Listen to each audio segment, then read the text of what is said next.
What is up, everybody? Happy Wednesday. Welcome to Level Quest, a D&D actual play stream set in the chaotic and elemental world of Illustera.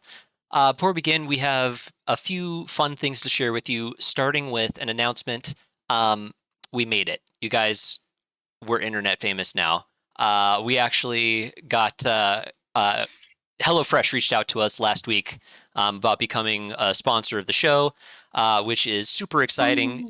This is actually a service that a few folks in my family have used for a long time and absolutely love. So we also cook a lot in my house. Anything that reduces prep without compromising on flavor is a huge win in my book. There's a little code at the top left of the stream that you probably see up. Wait, left. I don't have it up to look. Somewhere up there. That'll Yeah. give you 21 free meals and free shipping just to give them a try. It really is an absolute steal if you crunch it down to like the cost per meal kind of thing. It's a great deal. So if you don't want to remember the numbers and letters for the code, there's a link in the About section on Twitch or down below on the info at YouTube for easy access. Yeah, we're really excited about that. I did not expect anything like this until much farther along in our streaming journey. So that's pretty cool. Second bit of announcement info, just our usual general trigger warning. We sometimes dive into sensitive topics like body horror, addiction, coarse language, other adult themes like that might be mentioned at some point. Not the focus, we're not trying to traumatize anybody, but we're not shying away from mature subjects like that. So step away if you need to, and we hope you'll come back. All of that said, I am Corey Keeney, your Dungeon Master, and I'm joined by a fantastic panel of players down below me here, ready to brave this dangerous world for your entertainment. Dan, take it away. Yeah, what's up, everybody? I'm Dan. I'm playing Calder Sage, a half-orc fighter. I think I've described him in the first few sessions, so I'm going to skip that tonight and just throw out in the last session, Calder was frustrated with the party's overall lack of preparation and wild, unplanned nature in tense situations. You guys are way too willy-nilly for Calder. Gotta lock it up. Hey guys, I'm Richard. I play Farndesha or just Des. 3 foot 3 tall, halfling bard trying to tell stories or trying to tell other people's stories, and especially what's his name? What's the NPC's name? Keith Ratley's story, and make sure that's that perspective and every perspective of that story is being told. So yeah. Hi, my name is Robert, and I play Maxwell. He's an aberrant mind sorcerer. And something interesting is that Maxwell's little willy-nilly-ness that Calder doesn't really like kind of caused the whole chase scene, which is kind of cool. So, content? Anyways. All right. My name's Eric. I play Orson Turner. He is I shouldn't say very old. He's an older man. He is a monk. Last session, we got to experience his extreme speed in his chase scene to chase down the prisoner after everything that went down. Hey, I'm Stefan. I'm playing Theo, our half-elf paladin. Just was a really great session last time around and everything with, getting more familiar with Dawn. And I don't know, I really liked the combo that he did with Dez and everything like that of, flying up through the air and everything. It was really great to we're starting to finally synergize, our party attributes. So that was pretty cool. All right, so I guess we will dive in then to tonight's session. Previously in Illustera, venturing into the ruins of Feudgard, our fated few discovered some soldiers of Thrum barricaded inside the shell of a house with a prisoner by the name of Keith Ratley. Keith apparently stole some keys and information from the city council of Thrum, where he worked in the Coronal's chambers. He was meant to give them to a contact near Feudgard in exchange for his family's safety, but was chased down by Lieutenant Alhan and his men. Having retrieved the information and keys for Lieutenant Alhan, the party was tasked with tracking down Keith, who escaped in the kerfuffle, and meeting the wounded Alhan and his two remaining men at a farmstead on the outskirts of the city in preparation to return to Thrum. They followed Keefe's trail toward the ruined aqueduct outside the city and found him shouting for his contact to no avail. Maxwell confronted him and allowed him to flee with Pebble in tow, which allowed him to overhear a conversation between Keefe and the figure who finally revealed himself, a large, broad-shouldered creature with a hood pulled up, guarding against the light rain. When the party moved to intercept, Keefe ran, and the party decided to chase him with Orson tackling him into the swamp. And we will pick up right there where we left off. So you guys are kind of spread out in the swamp, having just run a little ways away from the aqueduct. Orson, you are like face down in the mud. Keefe pinned in your arms, and you pick him up and are walking him back to the rest of the group. I guess we'll assume you guys regather again, maybe underneath the aqueduct where Calder was smoking a pipe. Correct, with no mud on my boots because I did not step into that swamp. Prevent your hands from splashing around. That's right. All right. Let's see, we were in So Keefe pipes up as you're walking him back. Maxwell, you said I could go. I kind of wanted you to just stay in the area, but I'm sorry. And he kind of I'll do this in this campaign too. He's gonna pick up like a little rock or just a pebble, cast light on it. And he's like, listen,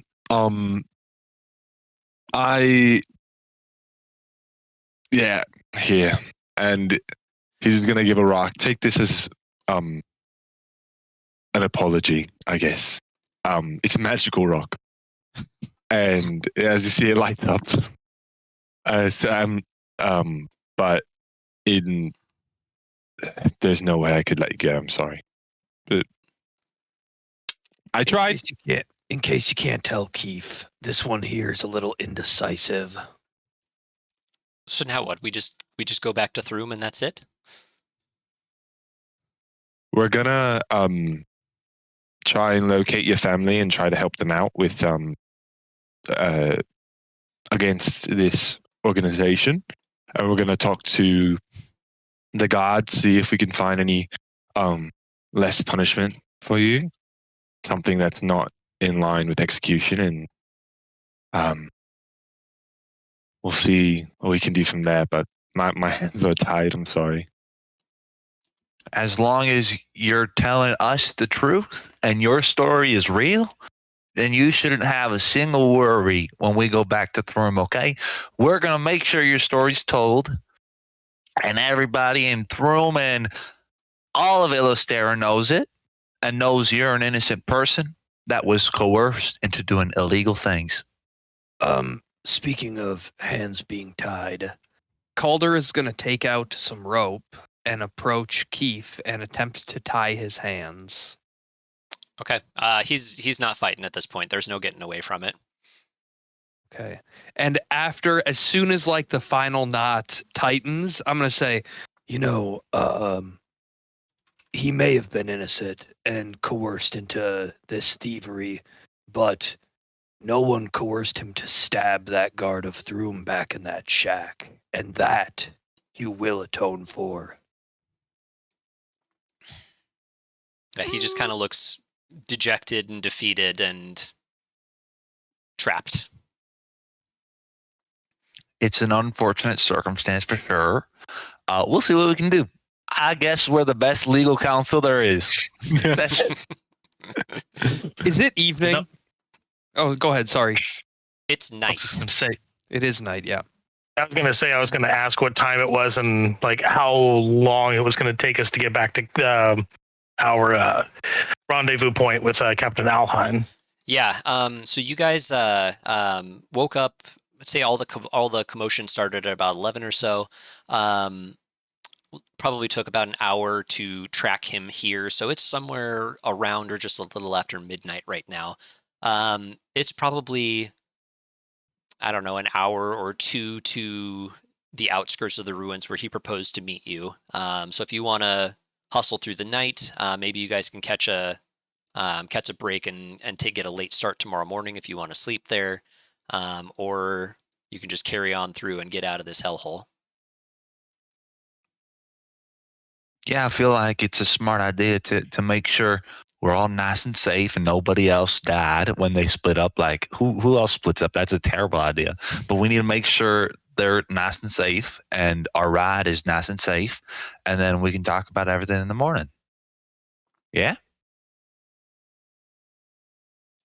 That makes sense. All right. Well, and I'll start walking. Okay. So he was gonna meet us.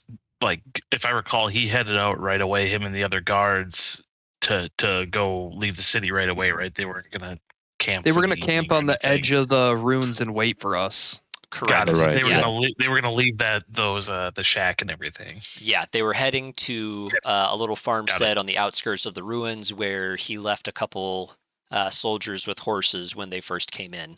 Was proposing you meet him there, and then you guys head out from that point. Perfect. Okay. All right, so on your way then? Yep. Yes. Okay. Yep. To Lieutenant Alhan. Okay. Do we have music, Corey? Oh, great idea. No music. Daniel. Immerse me, my man. Immerse me. Let's get We just hear a haunted. zombie. Oh God, I don't like it. Yes. Auntie. Nothing like strolling through this place on midnight.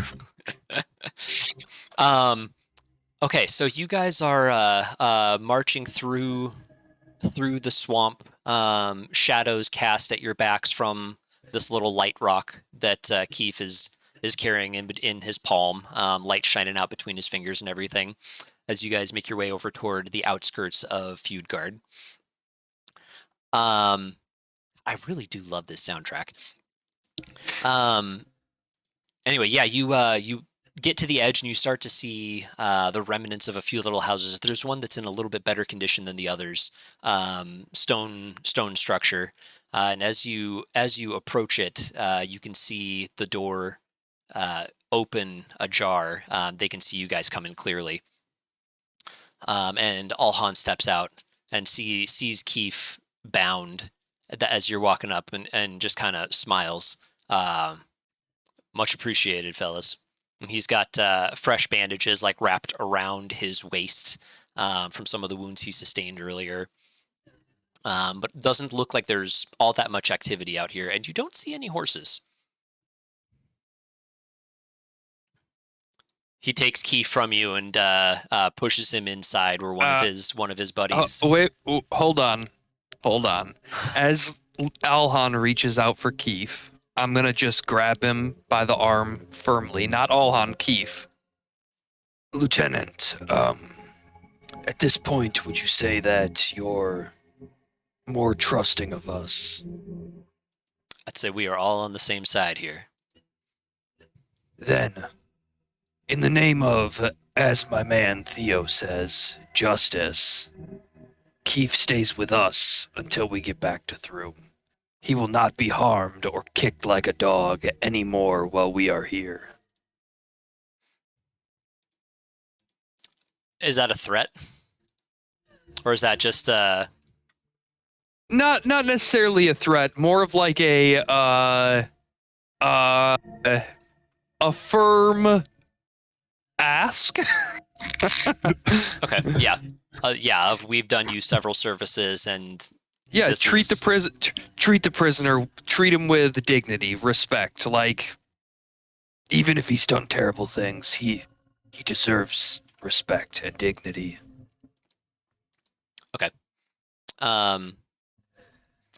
He's got like his hands on the rope, his hand on the rope between Keith's hands, and just kind of looks at you for a second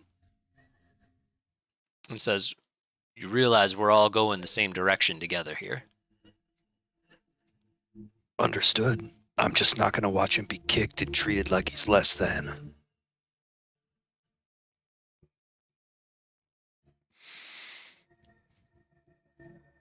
Let's go. With all due respect, and I'm gonna bow my head. Let's go with the rope and steps aside and points his hand into the hut for you to take Keith in there.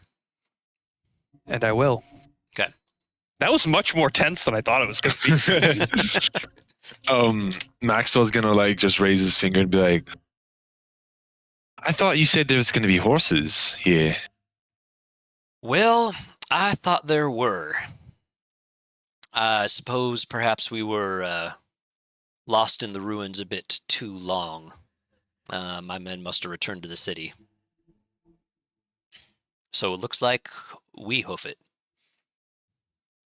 How long is the trek over there to Throne? Oh, it's a good 5-6 days. Dang. I've never If walked 5-6 days straight. If I have to recall, who do I remember in our party having good tracking abilities?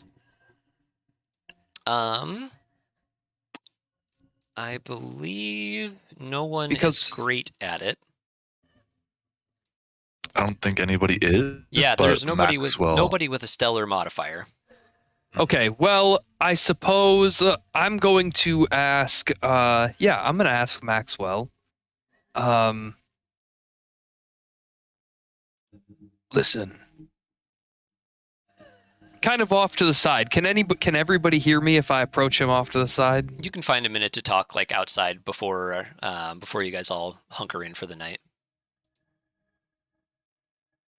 I think there's a good possibility these soldiers and horses didn't leave. And if I recall correctly, I watched you try and track some things earlier. Perhaps you and I should go outside and see if there's any sign of struggle or blood and guts just lying around, or if these tracks actually head back to Throom. At this hour? I'd rather know there's something coming, or there's something out there, than just suspect these creatures left, or these soldiers and horses left, and have a surprise lot on us. You're That not is a good scared of the point. dark, are you? Me? The dark? No. it- as long as you lead the way. Which won't make sense because I'm tracking, but just try to not stray too far. I suppose I'm gonna go outside with Maxwell and assist him in looking to see if these horses and soldiers actually left the area, or if there was if they were scared away and then the soldiers died, anything like that, I guess is what I'm trying to ascertain. Sure. Okay. Max, go ahead and give me a survival check with advantage. And advantage. Roll. 19 solid. Yeah, there's definitely been activity around here.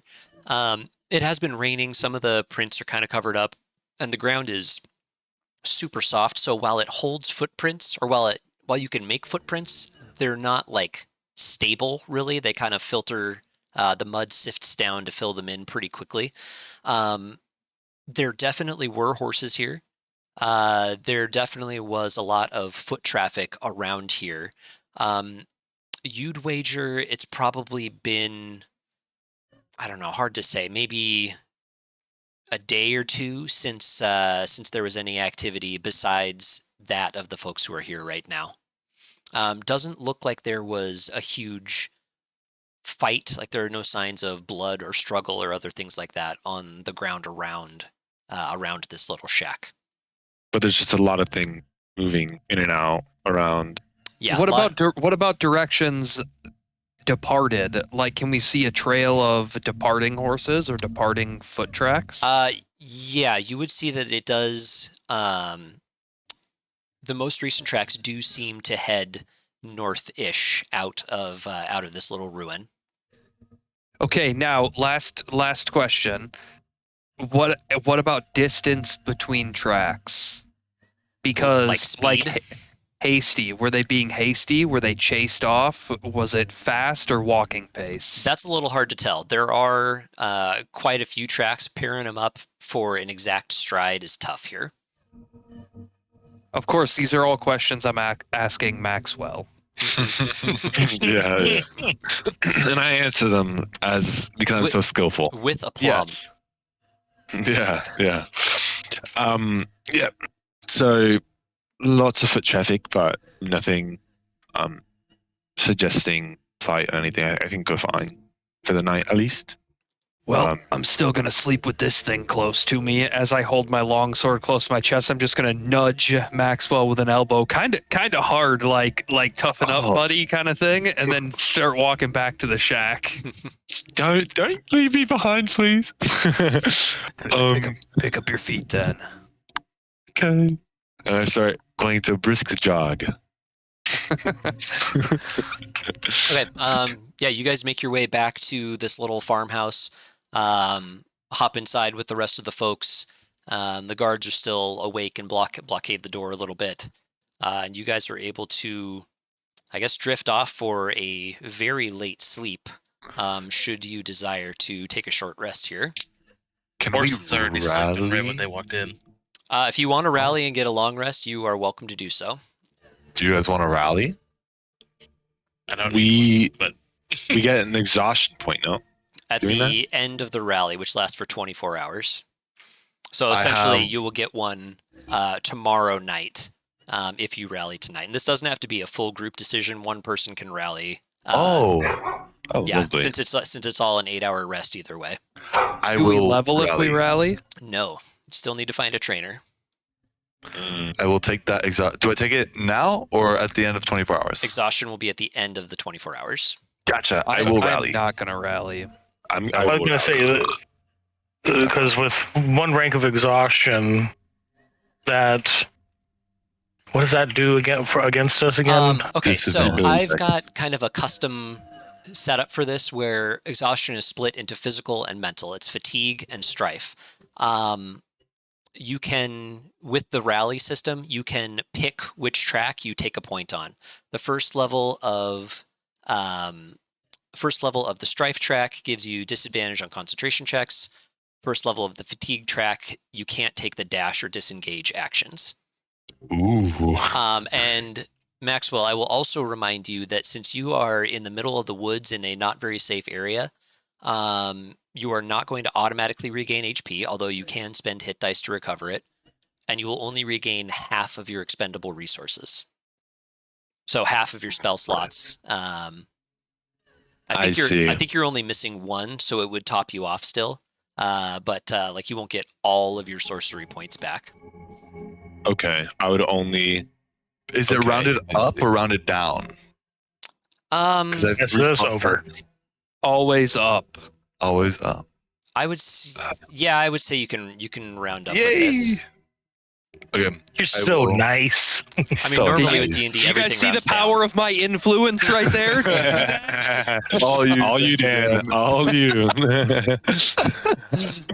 I will rally. Yeah, I will too. Because you just need to do a long rest in order to regain that exhaustion point, correct? Correct. Yeah. Oh, okay. So if it just affects at the end of tomorrow and everything like that, essentially, while we're doing a long rest, correct? And have a Well, long rest normally in a the long woods. rest is a full day. So if Oh, you that's want right. if That's you want right. to keep rallying, you can do that for up to 2 weeks, Okay. and then all the exhaustion hits at the end. Oh God. So I intended this as this is kind of a way to be able to keep that kind of slower pacing of the game where you only actually need to hit those 1 or 2 encounters a day to make everything make sense, but still maintain the resource attrition model that D&D runs on. But this way you can pop into dungeon mode if you guys really want to go hard and explore a really That's dangerous area sick. kind of thing. So it's a little modular. Okay, that's cool. So- Options are good. But yeah, Right. so Des and Maxwell are rallying. Yep. Okay. And that counts as a long rest. Yes, so the overnight will count as a long rest. Would I regain? How does my citron work? Do I regain half my charges? hadn't thought about charged items. I would say yes, you regain half of the charges of the item as well. So I get to choose which charges I get back? I'll say all of the spells are available, but you only regain half of the charges. Okay. That's fair. And that's true for items that say regained at dawn, Corey. Correct. Is that the way Dawn that items effectively recharge on a long rest. Okay, not at dawn. Correct. Dawn, Yeah, I yes. think Confusing for which Separating dawn at means dawn long for rest. dawn Yeah, being Theo's sword, yeah. for she never rests. No. She doesn't belong to anyone. She's a sentient being. They're She's part- tied Oh, to his let's- wrist. you don't need no help.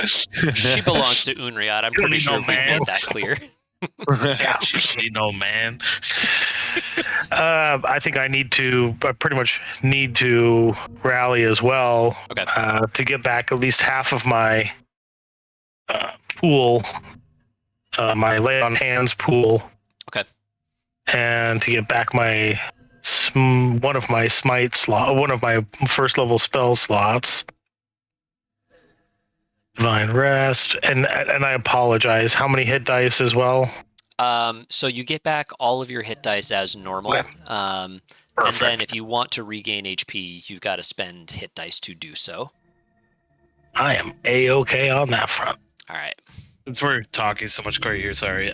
If you rally one day and then, decide to not rally the next, can you rally the following day? Does that make sense? So do like an on-off thing? Uh-huh. Yeah, I don't see why not. I can see where you're going with only getting up one exhaustion and then getting rid of it the next day. Yeah, that's okay. Okay, just checking. All right, y'all good? Yeah. Okay. Yes. You guys wake up pretty late in the morning. The sun has risen, and the gentle rain that had been falling has gone away, but been replaced with that thick, gross fog again that's just hanging in the valley here. Visibility is pretty low as you step outside into the morning air. You guys have gotten incredibly lucky on the random encounter rolls, even with the light rocks and the shouting and the everything else. You've dodged everything that's out there, so bully for you. Yes, you awaken in the morning. Alhan and his two guards are there with you as well, and yeah.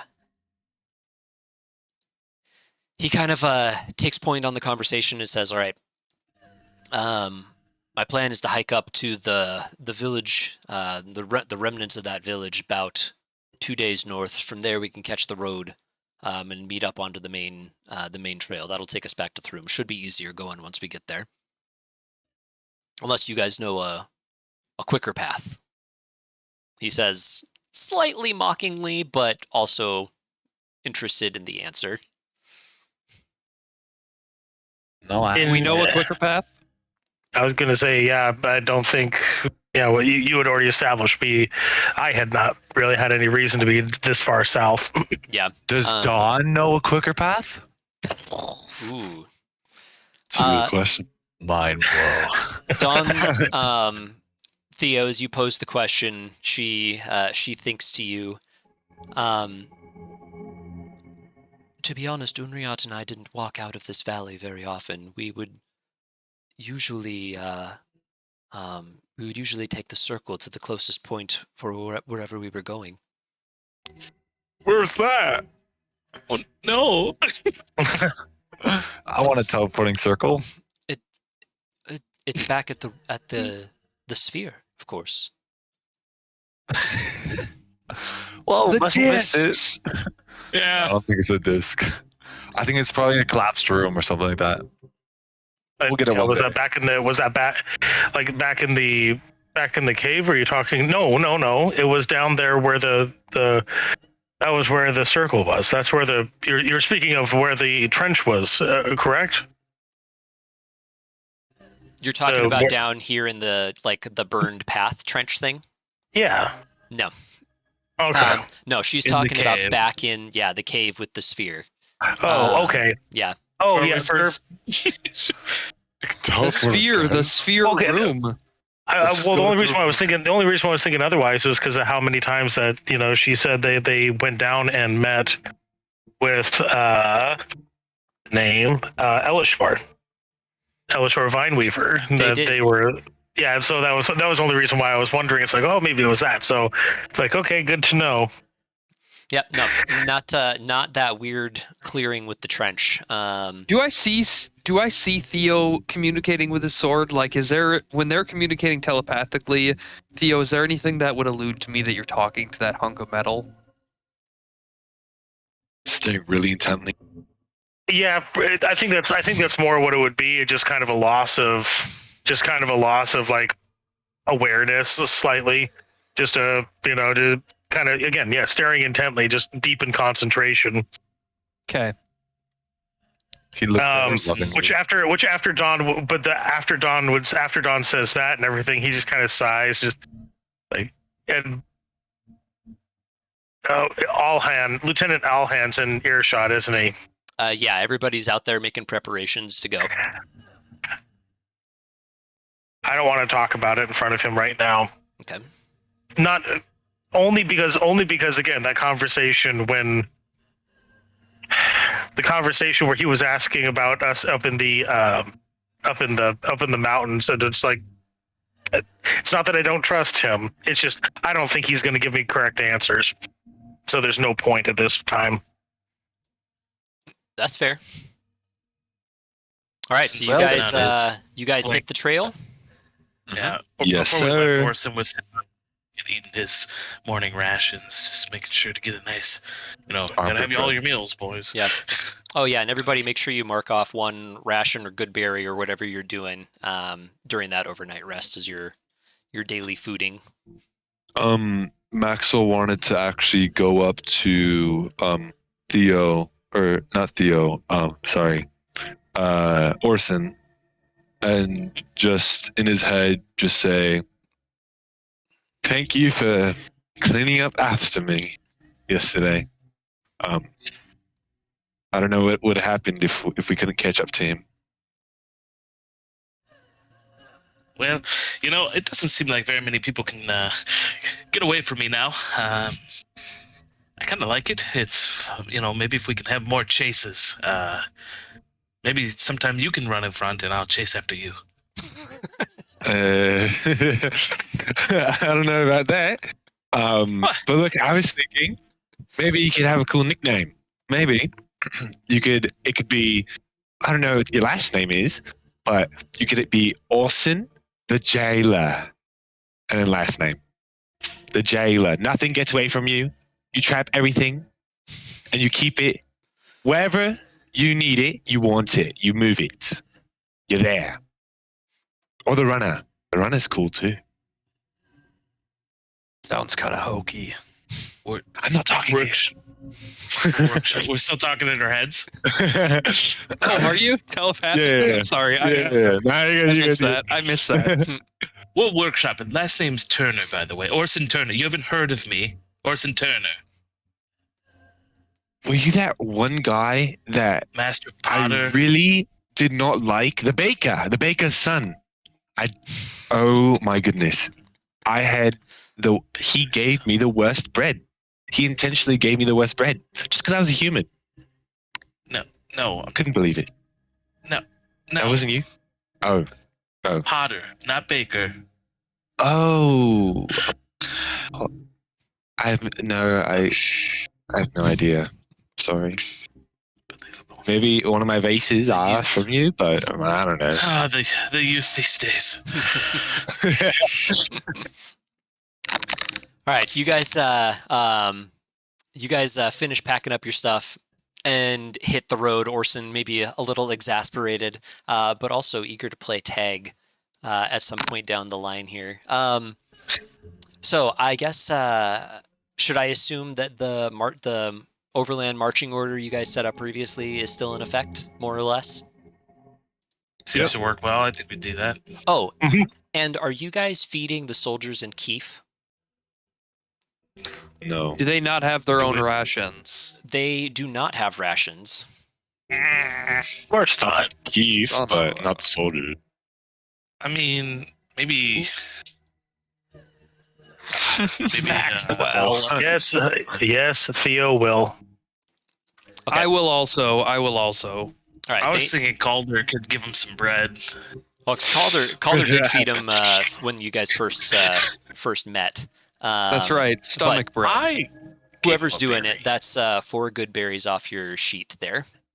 Got it. I gave them a berry the first day It was as Orson? we're going, as we're walking along. for the first guards. Hmm. Dan fed the prisoner. Got it. Okay, Theo. sorry, I Guys, misremembered. speaking sorry. about all this food, if you're looking for an easy way to eat well and save money this year, cut back on expensive takeout and delivery. Get started with HelloFresh today. Good one, Dan. As we're walking, and as I'm thinking about HelloFresh, inevitably, I'm going to tug at Lieutenant All Hands. Like, I don't know what he has. I'm going to tug on something Lieutenant All Hands has. And I'm going to look up to him. I'm going to tell him, Dan, I'm sorry. I'm going to look up to him. I'm going to say, Lieutenant Allhan, does Keith have legal counsel? How does legal counsel work in Thrum? Legal counsel. I mean, there will be a trial. There will be a judge. We'll present our evidence, and he'll present. He kind of looks at him, says himself, I guess. And we'll see where it goes. Well, is he allowed to have a legal counsel? I suppose if anybody has anything to say for a traitor of the state, they would be welcome to speak. That's a great point. Anyway, have a good rest of your day. And I'll just keep walking along beside him. All right. So, on this trip, who is anybody navigating? And what are the rest of y'all doing? Keeping watch? Are you foraging? What's everybody doing en route here? I was going to say that I was going to try to I'm sorry. I was just going to say that, I definitely was going to try to forage best I could along the way. Or I will be walking Corey in our. Amid, Keith is roughly in the middle. I figure Alhan's next to him. You've got one guard in the front rank and one guard in the back. Okay, so we got the guards basically leading the way, so we don't need to know where we're going. More or less, yeah. Kind of directing us. Orson will look for mushrooms or berries, or maybe if there's I don't know that he might try and catch a rabbit if he could chase after one. Okay. Or whatever critter. Dez just gonna be looking around. Okay. Same as I Mac, think, he's gonna be the pebble. His arms. Calder's going to be doing a few things. First, I want to note that I'm treating everybody on this expedition exactly the same, from guard to prisoner to my newfound friends. Same amount of respect to everyone. I think I will be doing, let's see, I guess perception, keeping my eyes up, looking for potential threats, movement outside of our general area or getting closer to our area. And also, I think this would fall under like an athletics thing if necessary. If anybody's slowing down or getting tired, I'm going to kind of like help move them along, so to speak. Okay.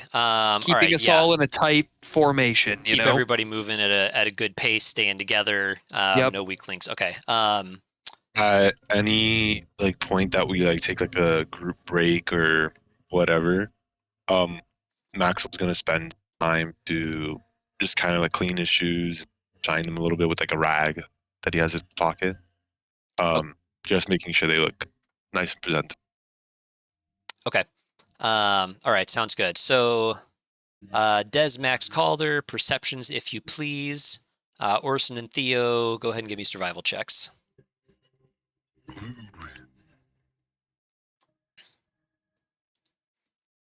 Ooh, Theo. Oh, Gotta get it out of the way. Okay. Oh no, we suck again. Orson, yeah, as your speed and moving around. Okay, I want you to give me just an attack roll. An attack roll. Yeah. Okay. Like, unarmed or Yeah, just unarmed strike. you got it. Punched a bunny. 24. You absolutely punched a bunny. You punched it real good. Yeah, as you guys are running about, so you by about late morning, you kind of get out of this this weird dead foresty area and into more just kind of marshland. And as you're moving along there, you do find a little hare bobbing about in one of the drier embankments there. It does give you a bit of trouble catching it, but your speed is unmatched now, even at this advanced stage, and you just kind of dive forward, roll through the sticks in the mud, catch it, and just give it a quick little bop to the back of the neck. And you've got dinner right there for you when you guys make camp tonight. So when he comes back with this hare, with this rabbit, you said we're in marshlands. Yes. Is there the sound of any toads or frogs around this marshland? There are definitely sounds of wildlife just starting to reappear now. You didn't hear any of this in the dead forest. It was quiet and spoopy and foggy. Fog is still there, but you're starting to hear, those familiar croaks and crickets and things reappear a little bit. It still sounds a little scary.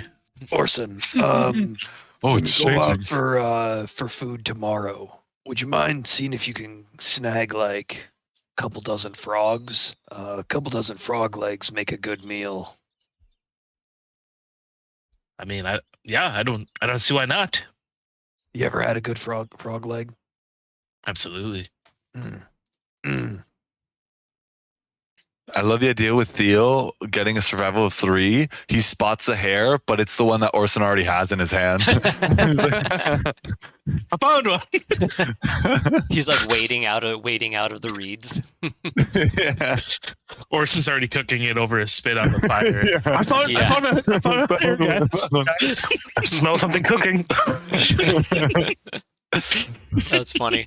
Okay, yeah, you guys are mid-morning as you or I guess late morning, early afternoon, as you guys start making your way through this marshy area. It's like mid shins water for most of you. Des, it's like almost up to your waist a little bit.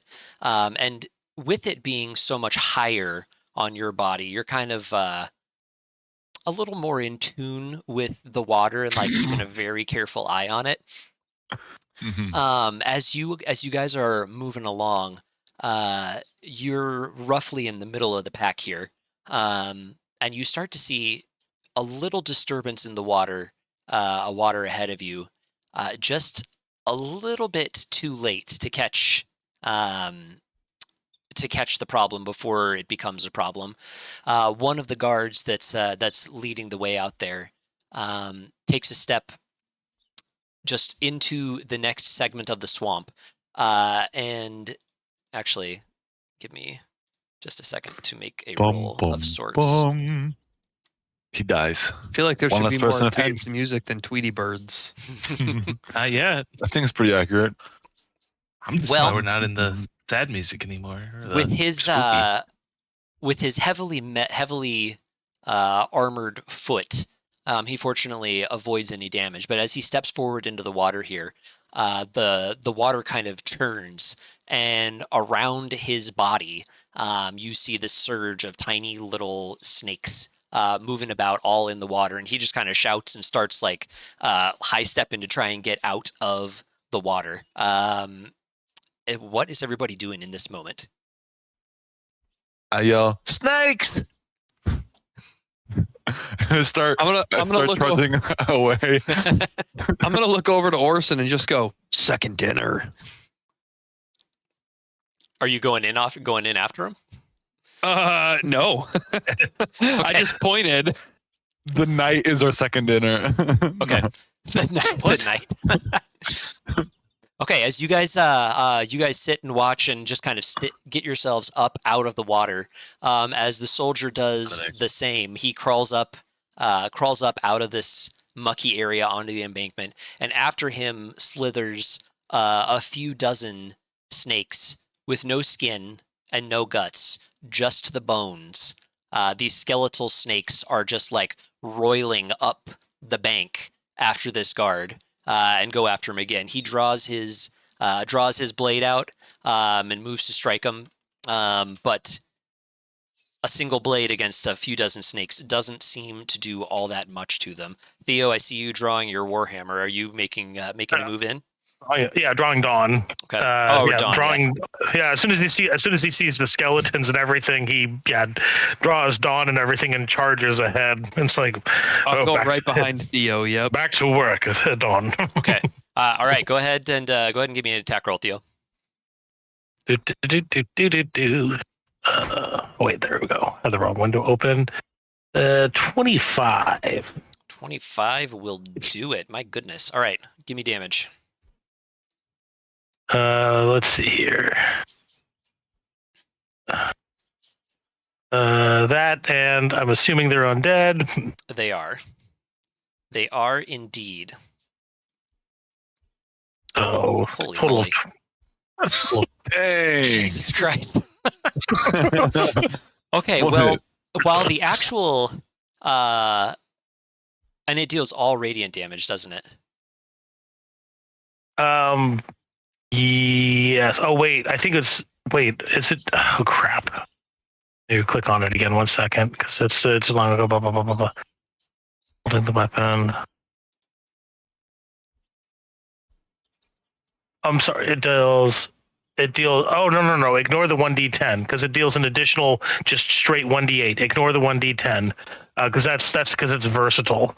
Okay. So it just does another 1d8 radiant damage. So the D8 plus 5 plus another D8. Correct. Okay. And that second D8 is straight radiant. Okay. So just give me that sorry about that. second D8. Not as impressive. But Well, that's okay. Wow. With the with that radiant damage, you can see as you start striking these snakes, they kind of like hiss and coil away from the blade. The ones that are left after you hit them. Yeah, they did not like that at all. Dawn continues to be the bane of the undead. Calder, you're right behind him. I am. Yeah. I'm getting my vocal cords ready. Maxwell's just chuckling to himself. 14 is just gonna hit. Okay. All right, 14 damage. Jesus. Okay. Okay. Yeah. It's I kind of, as I run up, I almost want to take like a Happy Gilmore golf swing with my longsword, just like trying to like smack him away from this guy. okay. Yeah. You absolutely do so. You take a couple snakes and just catch them on the end of your blade. One of them just severs. Its spine snaps in half and falls to the ground there. The other one you catch and just send flying out into the swamp with a little into the water out there a ways. My vocal cords are prepped. Oh, I'm sorry. I'm so sorry. My vocal cords are prepped, and I'm gonna imitate the sound I feel like Dawnbringer makes whenever like a lightsaber sound. I'm a cast vicious mockery at the snakes. That's awesome. So what is that? A wisdom save? It's a wisdom save, yeah. Okay. It's gonna make like a noise. That's incredible. I got it too. Yay! They take 2 damage and have disadvantage on the next attack. And have disadvantage. Okay. Are they? No, they don't have anything against psychic. That's so funny. Okay. Just lightsaber Orson noises. Orson yells to Calder, "Well, how's the dinner coming?" I don't think they're edible. Standing back watching. Might work as a toothpick. Or a nice necklace. I just wanted to correct something I said earlier. I said no. All damage, all of Dawn's damage is radiant damage. I'm sorry. Okay, I'm I gonna thought wake up so. at some point. I'm gonna wake up at some point today, especially because you have a lightsaber. Yes, all the damage is radiant. That's how I marked it, was as all radiant. So Sense. we're good to go there.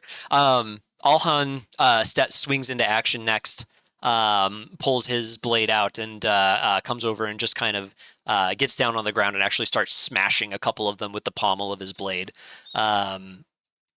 There are like 6 snakes left. Max, I don't think you've done anything. Are you getting in on this, or are you sitting back? I'll start feeling bad at one point, and I guess I'll cast Fireball. I mean Firebolt. Fireball. The whole We party. all die. Everyone's dead. We wake up You cast 3 years Fireball. later, Oh yeah, that definitely hits. and then 8. So yeah, not bad. Hey. Okay. That is just enough. Okay, yeah, this swarm of undead snakes that's crawling out of the swamp here fades to just broken bones on the ground there as the soldier like scrabbles up against a tree and rights himself again. And just kind of takes a few deep breaths and nods appreciatively at all of you. Alhan grabs him by the shoulder, picks him up, and just kind of pushes him forward. Sooner we Des get out of this will- place, the better. Des dusts off some dust on his shoulders. Feeling proud. I love that. Just lightsaber noises. Orson picks up some of the snake bones. Says, "These will work good for some. We can grind them up for pottery, Absolutely. making dyes." Making dice? Dye. Nice. Oh, I get what you're saying. For D&D. like paint, color. Sorry, I ruined your pun. No, it's all good.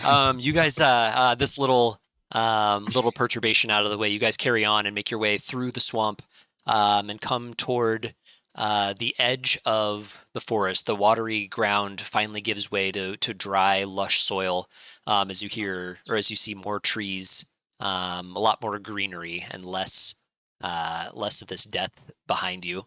The sun is coming to a close here. You're going to have to camp in the wilds at least one night. Or I guess if you want, you can try to push on. Although Alhan did say you've got about 2 days of travel to get to the next little point here.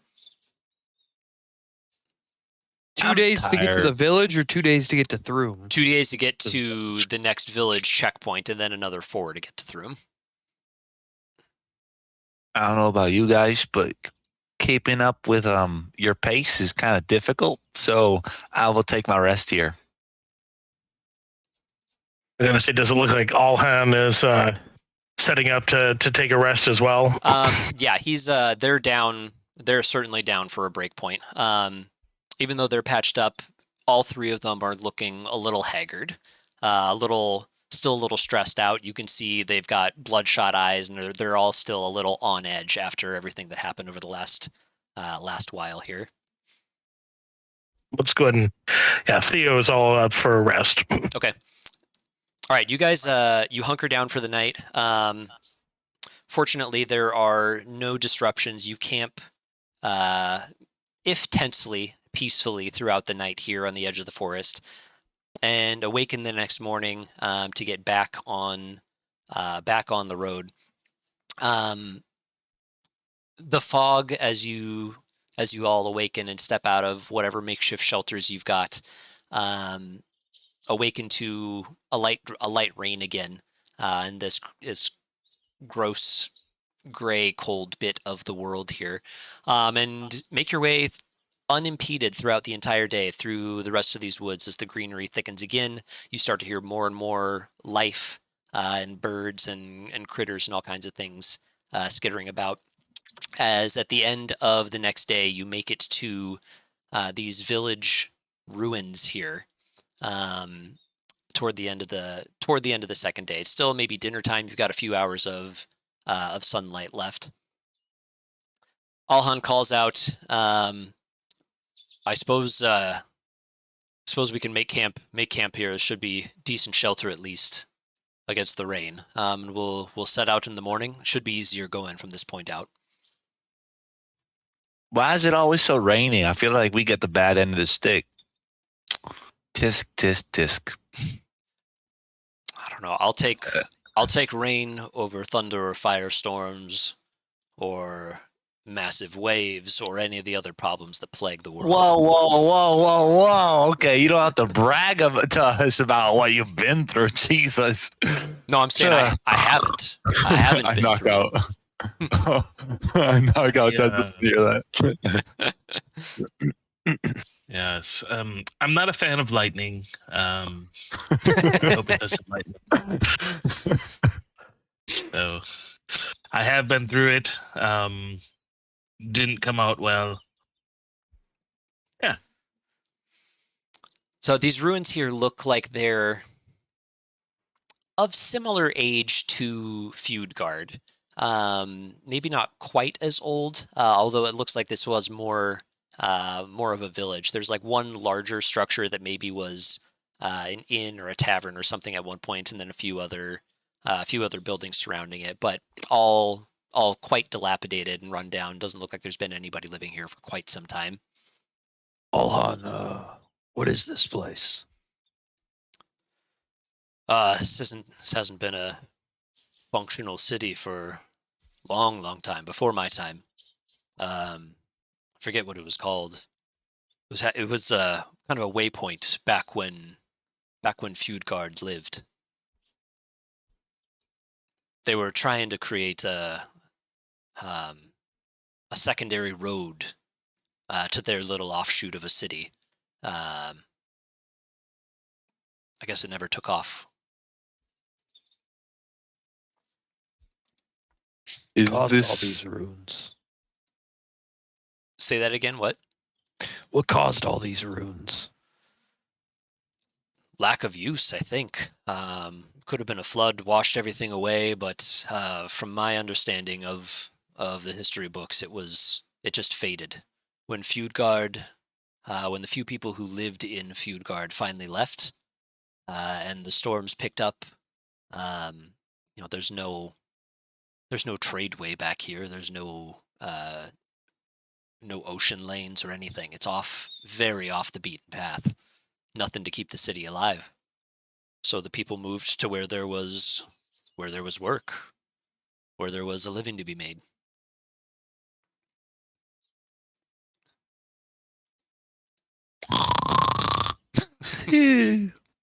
Is this city, does it also have the dead vines on the outside or No, things like that? No? you don't see anything like that here at all. This looks like nature's definitely reclaimed a lot of this place, but it looks like it was done naturally.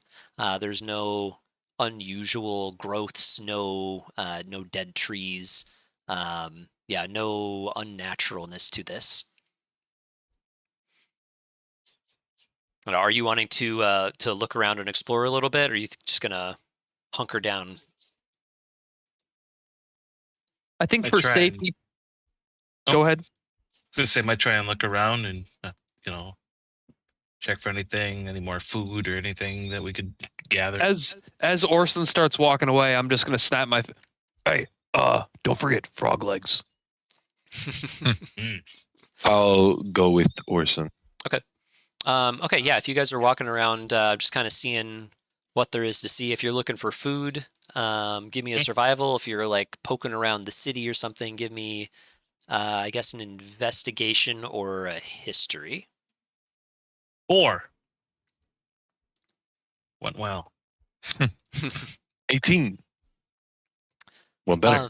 So survival, there aren't any stores here. And while it looks like there's probably wildlife that passes through, there isn't anything immediately around, nothing catchable. You don't catch any, don't notice any like edible fungi or anything. Maxwell, as you're poking around, so Orson's kind of doing the, he's checking exteriors, but your curious mind is looking inside some of these buildings a little bit.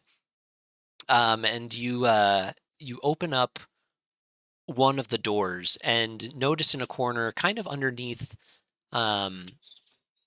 underneath some foliage, like sort of well hidden, but clearly this stuff is intentionally placed.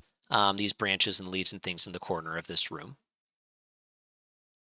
I'll separate the branches and leaves and try to look at what's under.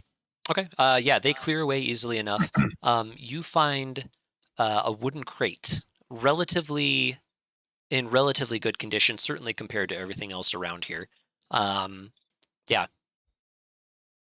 It's got it has a mark on the side kind of burned into it of like a little pyramid stack of coins on it. I'll yell out to my side, Orson, something's in here. It's a box. It's a crate. Might want to check this out. All right. Does it open? Does it open? Could be opened easily enough if you want to crack it open. Do you recognize this symbol? Do I recognize the symbol? Maxwell, give me a history check. Orson, yeah, you can give me one too. Oh, Not so much. Nothing that has specifically crossed your circles in the past. okay. No. Then I will try to open the crate. Okay. It opens up easily enough. Inside, you find a whole slew of like very nicely packed and treated furs, like fashionable furs. Few dozen coats, hats, gloves, all kinds of really nice, stylish winter wear here. Do they look like old or like it's been here a long time? It doesn't look that old. Maybe a few weeks, couple months, hard to say exactly, but no, it looks relatively new, and the items inside are in great condition. Weird. Well, who doesn't love fashion, right? Got to look nice and presentable. Is there any aprons in there? Is there? Roll for aprons. If you There's no way there's a fur apron. if you punched a couple holes in a few of these pieces, you could fashion an apron out of this. Furred apron. Yeah. Fur apron. Like if you take one of the long coats and like cut off the sleeves and like punch a head hole in the collar and wear it backwards, you could totally apronize this. I think I you'll see. I have a vision. It'll get full of.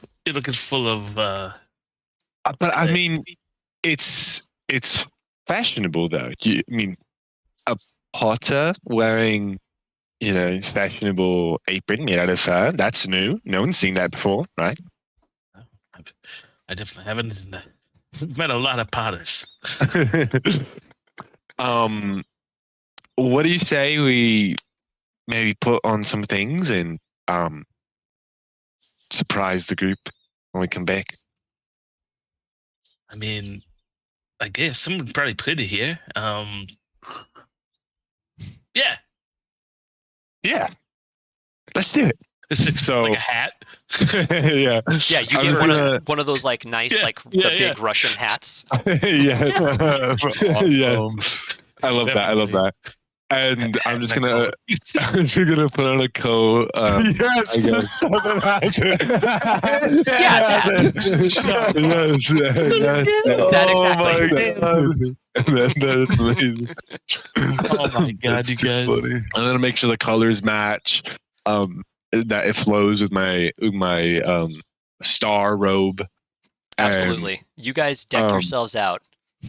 I'm gonna actually have Pebble carry the crate back or push the crate back. It's a big crate. Pebble is unable to move Never mind then. Can I bring it back? You and Orson together could carry it. I'm thinking it's like a You don't like it? 3 foot cube crate. Okay, okay. So What is on top of your That's head? Just imagine it's fur. It's fake fur. I was gonna say that Okay. actually looks really comfortable. It's not. I can be like, Orson, can you give me a hand with this? Yeah, let's go. All right, perfect. All right, yeah, you guys bring it back. You guys are camped out in the big, the largest building here. The rest of you are all hunkered in and kind of settling down for the evening, tending to your armor, cleaning off boots and everything. Yeah, and Orson and Max come back with a giant box filled with Look furs. what we found. It's Christmas. Hey, you get one. You get one. Oh, you want a hat? Your coat? Hey, Captain, you said nobody lives in this place, right? We found these furs. He kind of comes over and takes a look at it, like takes a coat off of you and just kind of looks confusedly for a second. Leans down and takes a look at the box, notices the symbol on the side and kind of rubs his finger over it and says, "Where did you find this?" In one of the buildings over there. Was there more? This is all I found. You want in? Keep looking. It's the black market. Show me. Sure. And I lead him back to the building, and I tell him, "Oh, look, and I actually found this covered in leaves and twigs, and I thought it was quite suspicious. So obviously I checked, and voila, fashionable furs." As Maxwell walks out, Calder's gonna look to Theo and just, that guy confuses me. One second he hates the guards, next second he's assisting the guards. One second he's free the prisoner, the next he's catch the prisoner. I just don't get it. And then Well- Des also wakes up and goes to Theo, but for a different reason. That'll happen after. Well, Theo. The only thing he says, he's like, well, and he's excited about furs that we could have used back up on the mountain. Yeah, strange guy. As you guys are, I guess the three of you are walking back to that other house. Alhan says, "Neither of you are from Thrum, right?" Nope, No. not at all. Do you know the Worth Seekers? Does Orson know the Worth Seekers? Did Max know the word secrets? I'm He's going to go based on terrible far. your previous history check that no, neither of you do actually. He goes, it's No. one of the banes of our existence up there. It's a very old and entrenched crime ring, thieves guild, whatever you want to call it. It's a problem in my city, and that is their symbol on the box. You guys What was get it called? the Worth Seekers. The Worth Seekers. You guys get into this other house, and he starts poking around. And you show him where the crate was, and he's like walking slowly, carefully, kind of casing the joint a little bit. Notices something odd about the mantle above the fireplace in the corner. Goes over there and starts inspecting a little bit. Looks underneath and pulls out a little box. Opens it up, and in the fading light coming in through the window, you see a little twinkle against gems or jewelry or something like that. And he just kind of smirks and shakes his head, closes it again, tucks it into his pocket, and says, I don't know who, but somebody in Thrum is going to be very happy that we found this. And I'm very happy that you found those really nice looking ring. I don't know how to say this, but can I have one? This is stolen property, you realize. Oh, it's stolen. Oh. Uh, oh, I actually had this hat before. Just saying, that's an off comment. You should have been happy. Finder's fee, I would assume. Finder's fee, yeah. Because I'm not worried about the furs. Those are easier to reproduce at least. But something like this, and he does come over and he opens up the little box to you, and you see this beautiful like there's a large emerald at the base and then a few smaller ones going up. This beautifully carved and crafted necklace. He goes, something like this is worth quite a bit more, and I'm going to see to it that it finds its proper home back in the room. Insight. Go for it. 11. Dang. From everything you know about Alhan so far, he seems like a by-the-books kind of guy for the most part. You don't get a specific read about this, but were you to infer, based on previous experience, he's probably sincere? Okay. Well, that's good. Okay. Someone will miss their family jewels. It's nice to be able to return things. Do we need to worry about this organization knowing that we found their stash? Well, as long as I can get a team back out here before whoever's supposed to collect this arrives, it shouldn't be an issue.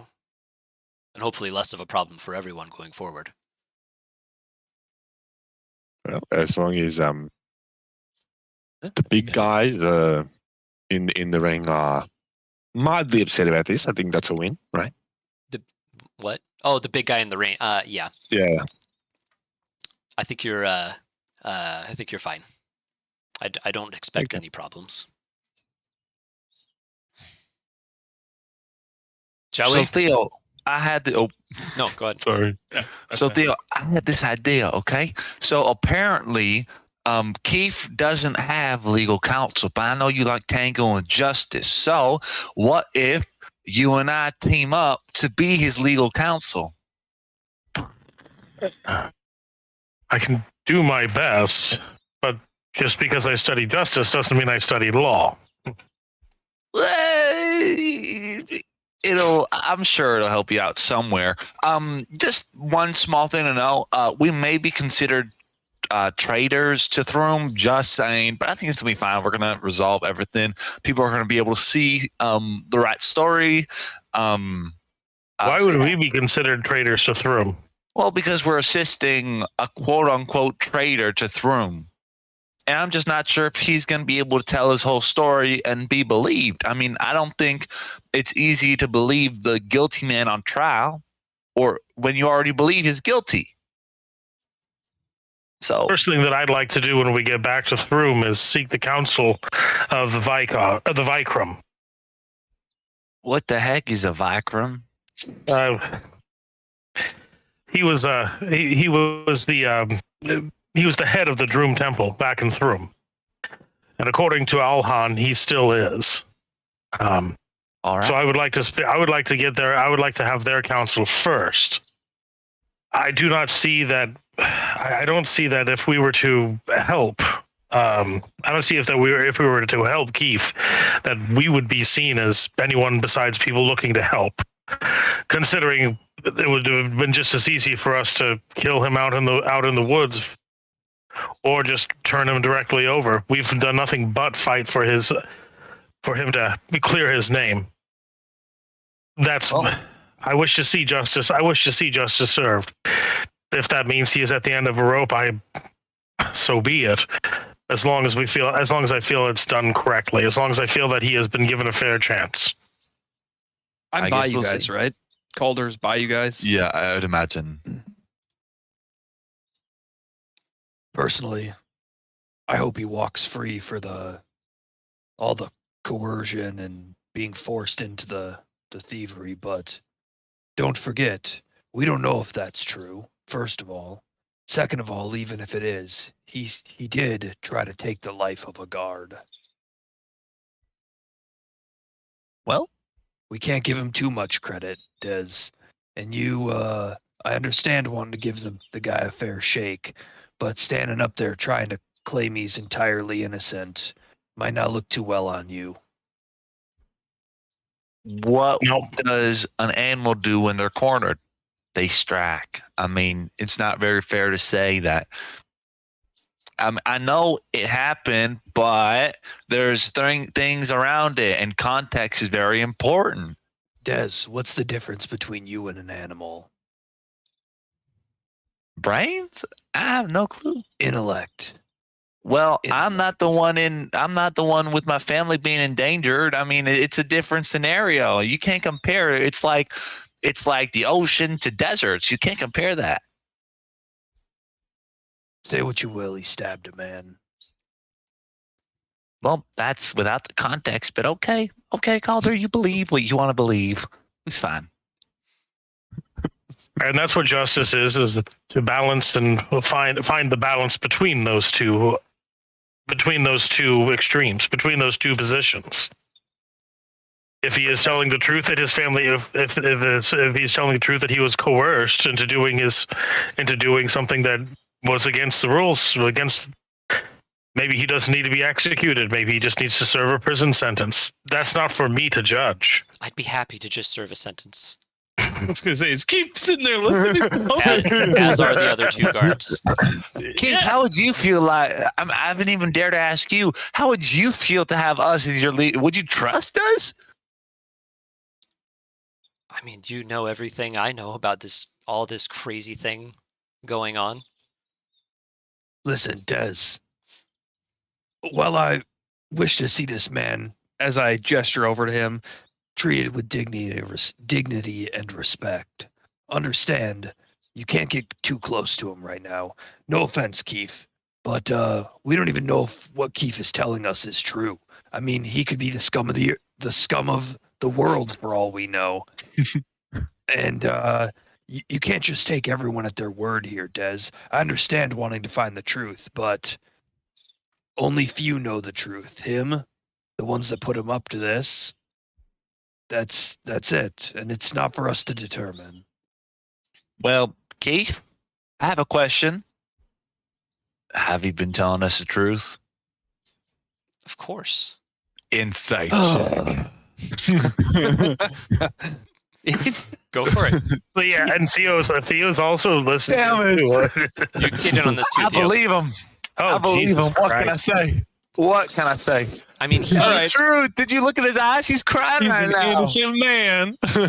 he's been, from all accounts, except for a very brief moment in the house when you were originally talking to them, he has seemed scared and on the run pretty much this entire time. In the desperation when he was calling out underneath the aqueduct and everything, yeah, seems very reasonable that he is telling the truth. And I think we should use those tears of yours, Keith, for justice. Oh, Great God, at telling Des. stories. All the world's a stage. Oh.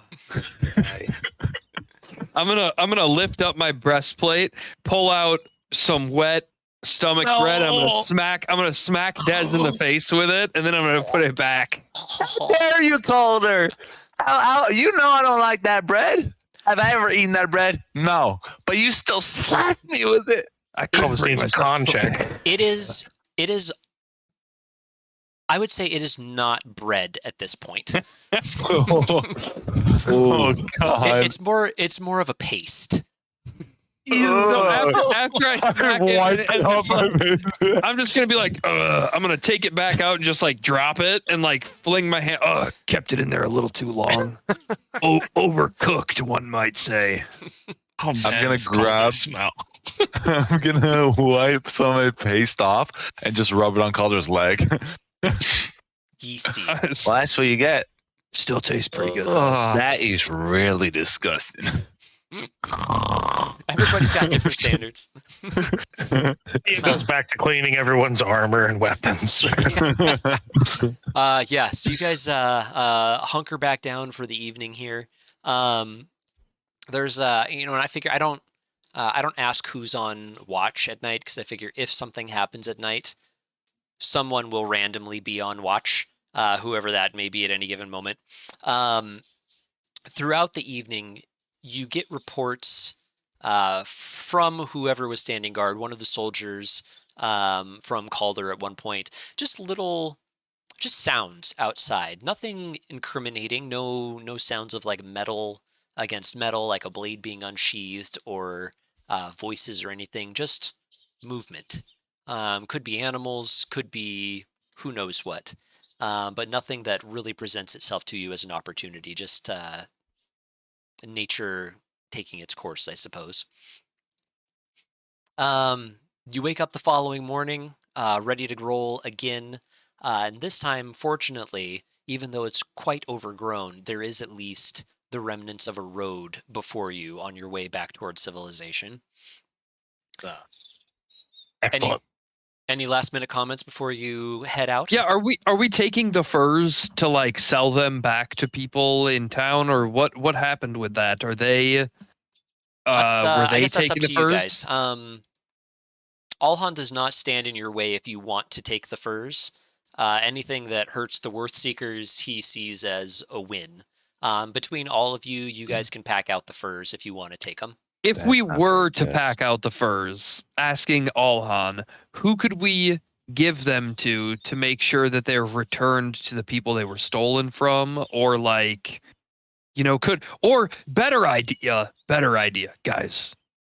When we get to Thrum, we should give all of this fur clothing to people in need, to people that couldn't afford to have clothes like this or stay clothed or warm. What good does this do in our possession or in the gaining of coin? We should perhaps give this to the temple and see that it gets given to those in need, those who have less than us. A tear It'll be a spills down Damus Ben's miracle. eyes. Orson sits up in his like giant pile of furs that he slept on. Man, I haven't had a good sleep like that in a while. Rolls up one of the coats. Bedroll. I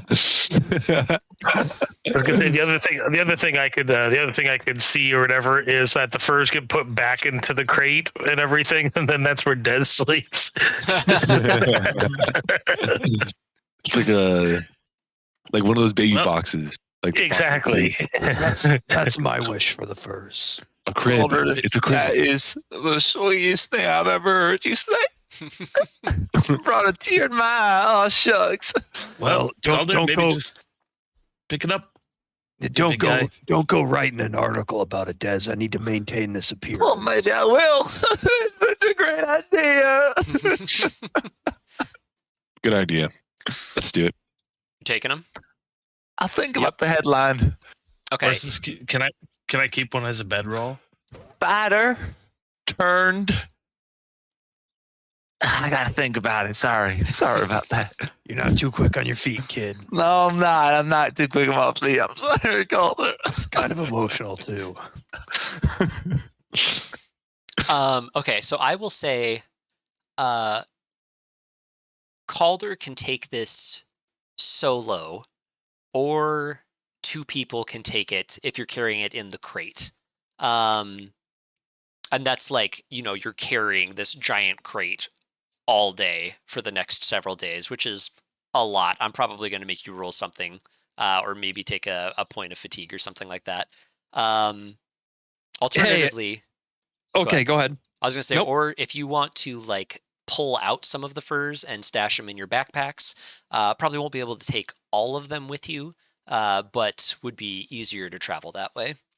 Could Calder take the time in the morning to find two like poles, right? Like large sticks, and with rope and chain that he has, kind of craft something to put the box in and then pull those poles almost Like a like sled? like a sled almost, to make it a little easier, but also Yeah, it's for the needy, man. I'll roll for exhaustion. Okay, sure. Go ahead and I'll say with the setup, so you're still dragging it along. It's a lot of extra weight. So let's say, give me an athletics roll. I'll say with advantage because of the sled shindig you're doing. Or you can Orson keep one as a bedroll. +8. That's up to you guys. Jesus. 25, baby. Yeah, you have expectedly no problem dragging this thing along. You are the biggest and the burliest. At that rate, you almost could like put a couple ropes around it and just like backpack it along. Every once in a while, Orson goes and sits on the crate while he's doing it. And nobody That's even also notices. in. Get a little rest. Yeah, just like That's it. just This- monk master this- mode. I can totally see that in the cartoon. This thing looks this thing works great. If any of us are ever wounded, we should keep these poles around. And then I'm gonna kind of look around at the trees and be like, Sticks. or I guess we just cut new ones. That's a great idea. All right, you make your way out for the morning and head along this road. The fog has once again been replaced with a light rain as it drizzles your way along the path here. You're going for several hours. It's like early afternoon or so. When okay, can I get a round of perception checks from everybody, please? Perception. That's never what you want to hear when Dang traveling. it. Traps 19, everywhere. baby. I'll take that. Ambush, ambush. Pew, pew. 16. 16, Make 18, it 19. All work. right. I will say, so as you are moving along, you're heading north along this road here, and you start to hear some commotion off to the side of the road a little bit. These like kind of cackly barks almost, and a little bit of sounds of movement. Probably some wild animals or something. Calder and Theo and Orson, you notice it just as it starts breaking through the tree line, just a little ways away from you. You see these large bipedal dog-like creatures with big hunched faces, nasty-looking teeth, and a few of them appear to be made exclusively of bone, though they are carrying spears in their hands. Immediately draw the sword. Okay. Yeah. Prep my vocal cords. To the ready. With the with 3 past perception checks, I'm going to say there is no surprise round. They heard you guys coming as well, so we need to get a map battle map. put together. And here. battle music. That Yeah. will come. That's why I prepped my vocal cords.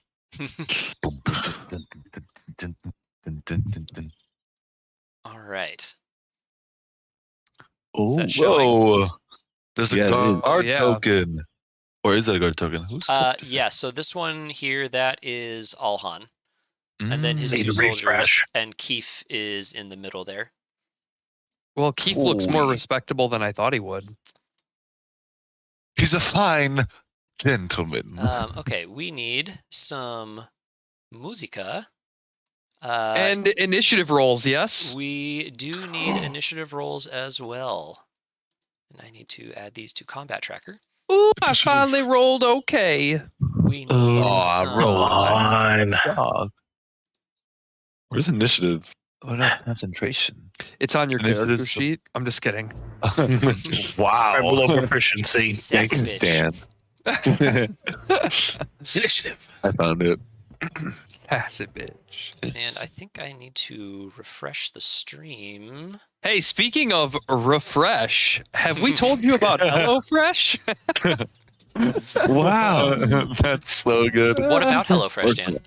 Well, you'll love how fast, easy, and affordable it is to whip up restaurant quality meals right in your own kitchen. Whoa. That's right. Wow. They- I love HelloFresh. They actually are. They actually are pretty nice. Like as much as And we joke, it's cheaper than it's a pretty sweet service. It's 25% cheaper than takeout, guys. Crazy. This isn't loading quite right for me, guys. Where can we get more information on HelloFresh again? It's General-Cast in our Discord server. Or you could do Stop exclamation fucking- HelloFresh in the Twitch chat. and when you press the link, then I believe you'll get the you'll be able to order. Yeah, And the order it'll is- apply the discount. It'll apply a discount, which for the most part is like 50% off. Can I Around drop there. it? Can I drop an F bomb? You maybe give it a few seconds. So if they try to take a sound bite, it doesn't get it inside. All right. I was just gonna say there are fresh. no, they're our first sponsor. I'm gonna fuck with HelloFresh forever. Well, that's Sound bite that. We lost our sponsor now. one F bomb. It's over. The F, It's over. the F is for fresh. PG-13. Yeah, That's what I F tried to bomb say. is now the fresh I'm bomb. gonna fresh with them forever. The fresh I'm bomb. gonna fresh with them forever, man. Okay. All right. Okay. From the top here, so these guys are kind of coming out of the forest as you guys are making your way north along this little creek that's kind of filled in along the road here. The one in the back here seems to notice everybody first, which is on. Wait, why am I don't know why it's already on Orson. Anyway, he notices you first, which is actually unfortunate for everybody. Because Fireball. you are all We're all nicely dead. contained in a 20-foot square.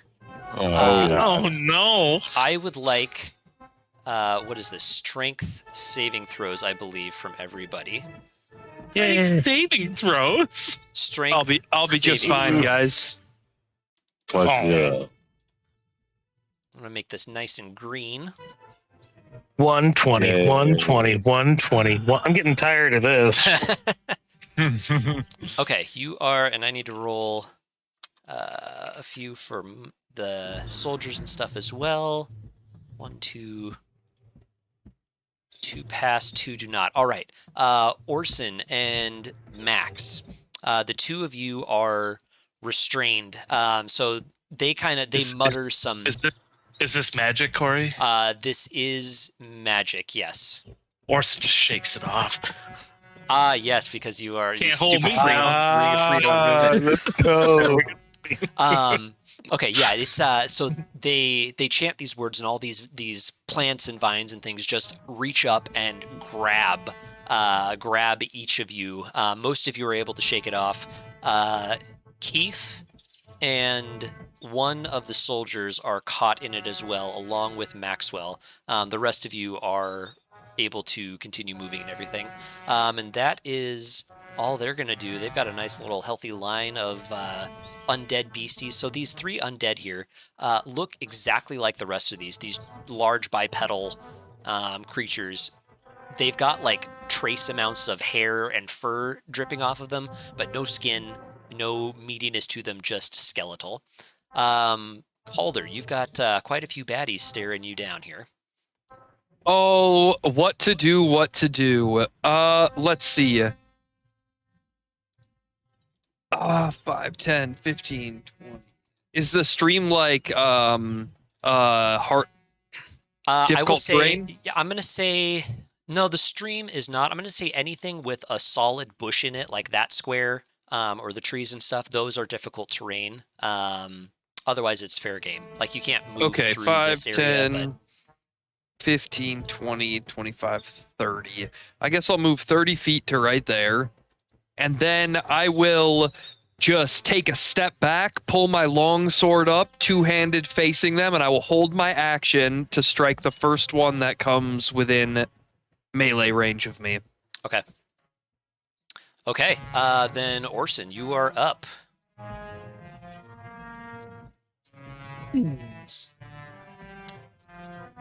Orson? Yep. I'm thinking. Sorry.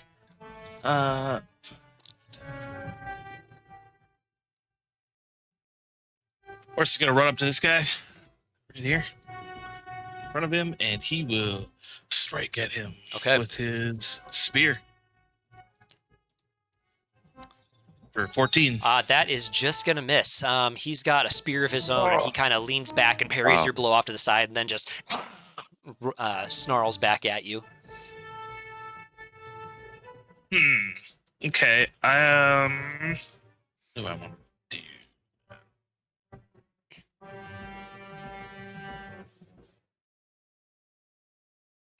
Bonus action? Whoa. Or are you done? I was thinking of. I'm thinking about it. I feel like I'm gonna get smoked here. I hate to use it, but I'm going to. Bonus action, Misty Step, back behind Calder. Ooh, okay. All right, you run in, punch him, and then like almost before your thrust is even done, as soon as you realize it missed, you vanish and poof behind. Okay, this first of the undead creatures here is going to make its way up. 20, and is going to. Does it even have? Yeah, I think it's going to make its way right down here, around behind Orson, and it is going to lean out and just try to bite you with its jagged, nasty teeth. That's going to be a 21 to hit for Yeah, that hits. 3 damage. Ow. Oh, okay. Yeah, they just kind of rake the edge of your skin with their teeth here. It's a lot of my health. Like it. This fella here. Okay, so the one you just stabbed is going to move up and make their way straight at Calder, the one who's kind of squaring off with them. So your action triggers. Oh yeah. Yeah, that hits. Come to Papa. Yeah. For 11 damage. Goddamn. Yeah. And then I'm just gonna yell out, tight formation, melee in the front.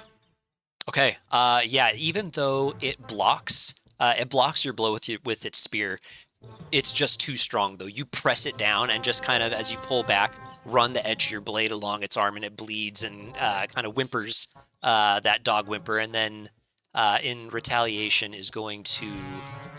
I guess it'll take a strike back at you with the same spear. That's going to be a nope. 11 to hit is definitely going to miss.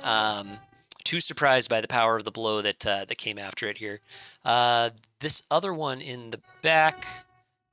I wish he had a ranged option, but I don't think that's going to work. He's going to get in here on you as well. And is going to do the same thing. This one's holding a short, kind of rusty-looking blade almost. 21 to hit, I believe, does hit, correct? Oh yeah. Okay, that's going to be 6 damage to you. Oh.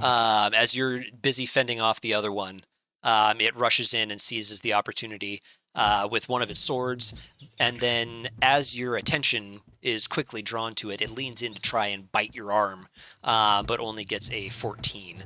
So you're able to dodge out of the way of that one there. This is what happens when fighters roll low on health, boys. Yeah, well, and when you've got health taken away. Yeah, when you're still missing HP from that mist earlier. That's Oh right. yes, I am. I forgot about that. How much? Oh. 5 or 6, I think. Right? Yeah. Maxwell, Right. you're up. So you are restrained by these vines. They are holding you firm. You cannot move. Your attack rolls are with disadvantage. You can try to make a strength saving throw to get out of it. I did not know my attack rolls were disadvantaged. I will. This changes stuff. Yeah, I'm going to try to escape. Okay. Escape using my action, and then bonus action, I'm going to cast Hex on this guy. I don't know how to mark him. Oh, that guy. Yeah. Sorry, say that again. I didn't see it. It's just the guy that Calder hit. Okay, got it. Okay, This so guy. go ahead and give me your strength check. You are looking for a 15. 12. That'll do it. You It's are free and can move. perfect. And I will move over here. Okay. Oh, and then I have to remove the restrain. I'm gonna use, I guess, purple as your hex. Okay. Okay. And that'll be my turn. Yep. Okay. The next of these undead beasties comes 5, 10, 15, 20, 25, 30. I think. No, these things are crazy. It's going to rush straight up to Theo. It's got a double move to get there, but this thing is brainless, and just slavering and rushing its way forward. The last of these bad doggies on the left side is going to go 20, 30.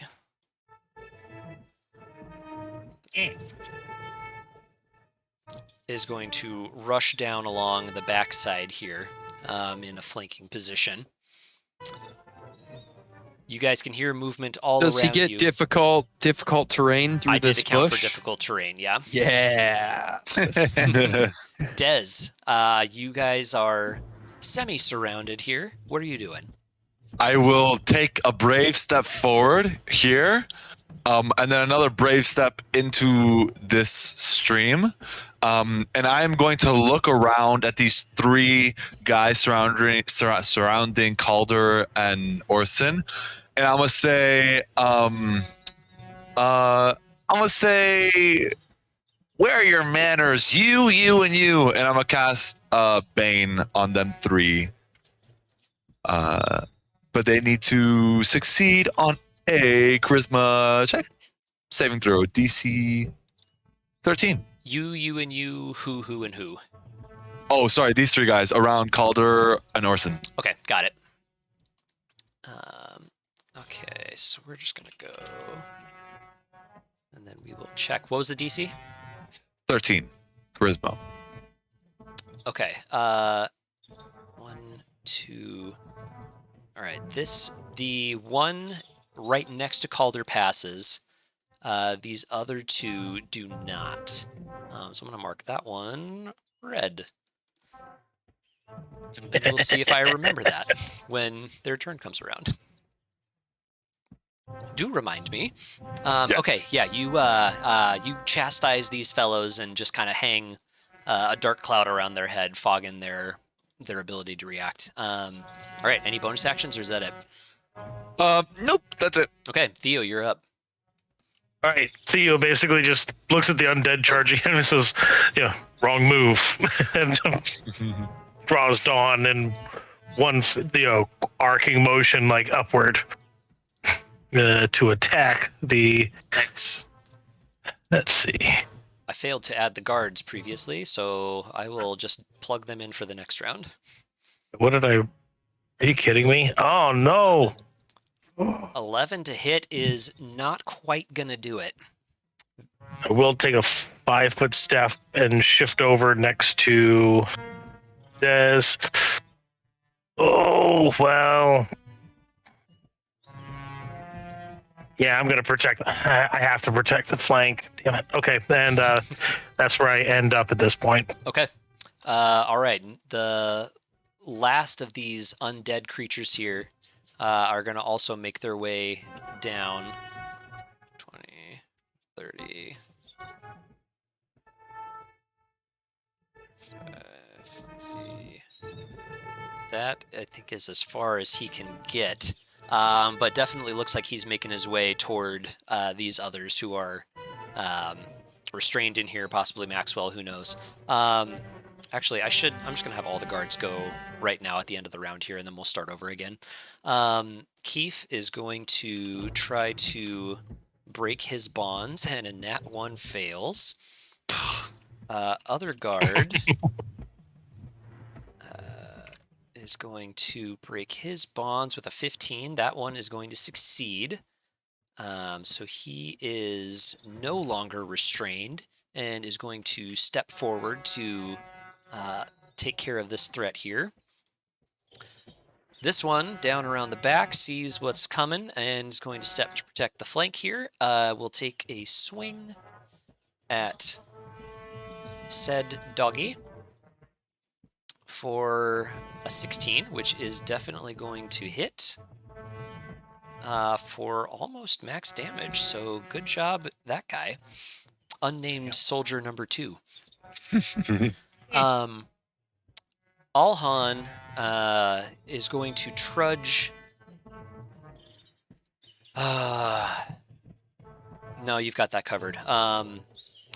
Maxwell, Alhan almost like pushes you aside as he steps to get in front of you to block this guy off from being able to get past, and is also going to take a swing with his sword at this fellow. That is only going to be an 11, which misses.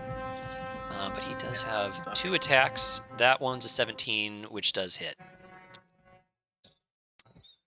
Come on.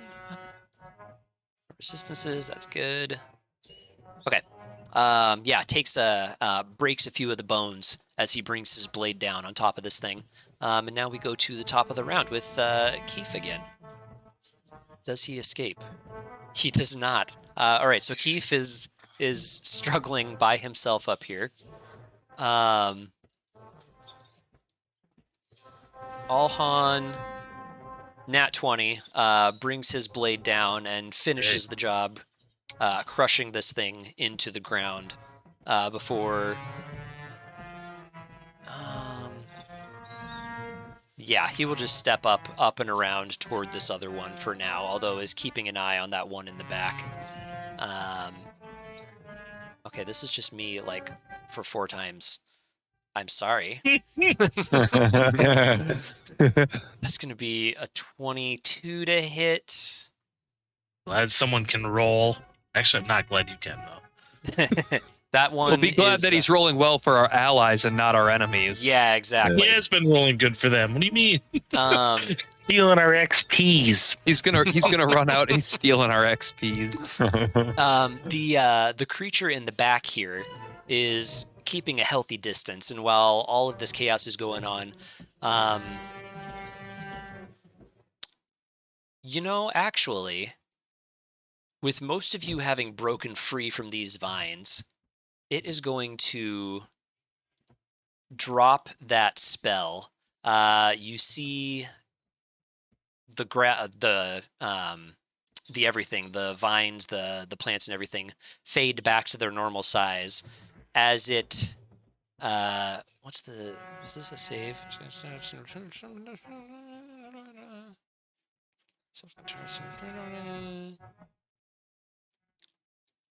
Constitution. Okay. Alhan, having just broken one of its little minions, we're going to use yellow. It weaves some spell in the background here, and conjures flames around his body. You can see the breastplate on his torso just shine with an orange glow as he starts just shouting in pain there as it cooks him almost alive. That is not good for him. He is not looking too hot here. I guess he is looking really hot here. Calder, you're up. Okay. The one that I had already hit, I suppose I'm just gonna draw up and swing down with my longsword. Okay. Oh yeah, definitely hits. Oh baby! Oh my god. Okay. Yeah, that takes him out of the fight entirely. And then I'm going to pull my sword back up. I'm gonna look back at Dez and say, like, mind your manners. These are beasts we're talking about. And then I'm going to turn and swing at the other one next to me. I am going to action surge. Okay. Oh. I was like, you don't have 2 attacks yet. 15 hits. Yeah, the raggedy leathers housing this guy's torso do nothing to. God damn, dude. Holy Do nothing to stop the Smells so power good. of your blades. Yeah, you bring it around and just like catch him full on in the side. He is hurting. Okay. And action surge is a special, so I still have a bonus action. Correct. I am going to. Oh God. How much health do I have? 5. 5. I'm gonna second wind. Okay. Healing 1d10 plus 2. Come on, roll low. Yeah. Oh, what a jerk! Damn. What Put a it into jerk! world. Come on, roll low, the DM says. my What a God. guy. Hey, build fair, play for one hand keeps. and It's take always it been my with the motto. other. All right. Well, The dice gods. that's my turn. All right. Sorry. I'm supposed Build to root for you. fair, play for keep. Good lord. Orson, you're up. Calder has taken one out. You've got one undead beastie on your behind. Yeah. Orson kind of got scratched at the back, so his spin, it's with a spear strike. 21. Nice. Oh yeah, that hits. Nice. 8 damage. 8 damage, solid. Yeah, you kind of.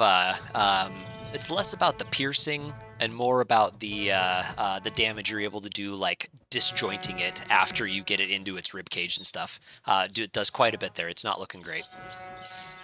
He's gonna follow it up with a roundhouse for a net 20. Yeah, baby. Nice. 11 damage. Oh my god. Okay. Yeah. You. Yeah. Just kicks his head off. There goes my bane. Wow. Didn't even need it. Didn't even need it. Yeah, you send its skull flying. It does a nice little arc and lands with a nice into the creek, much as the dead snakes did just a few minutes ago. Let's see. You are dead. You are dead. I'm gonna do no movement. I'm gonna stay right where I am, by the way. Okay. This turn. I think.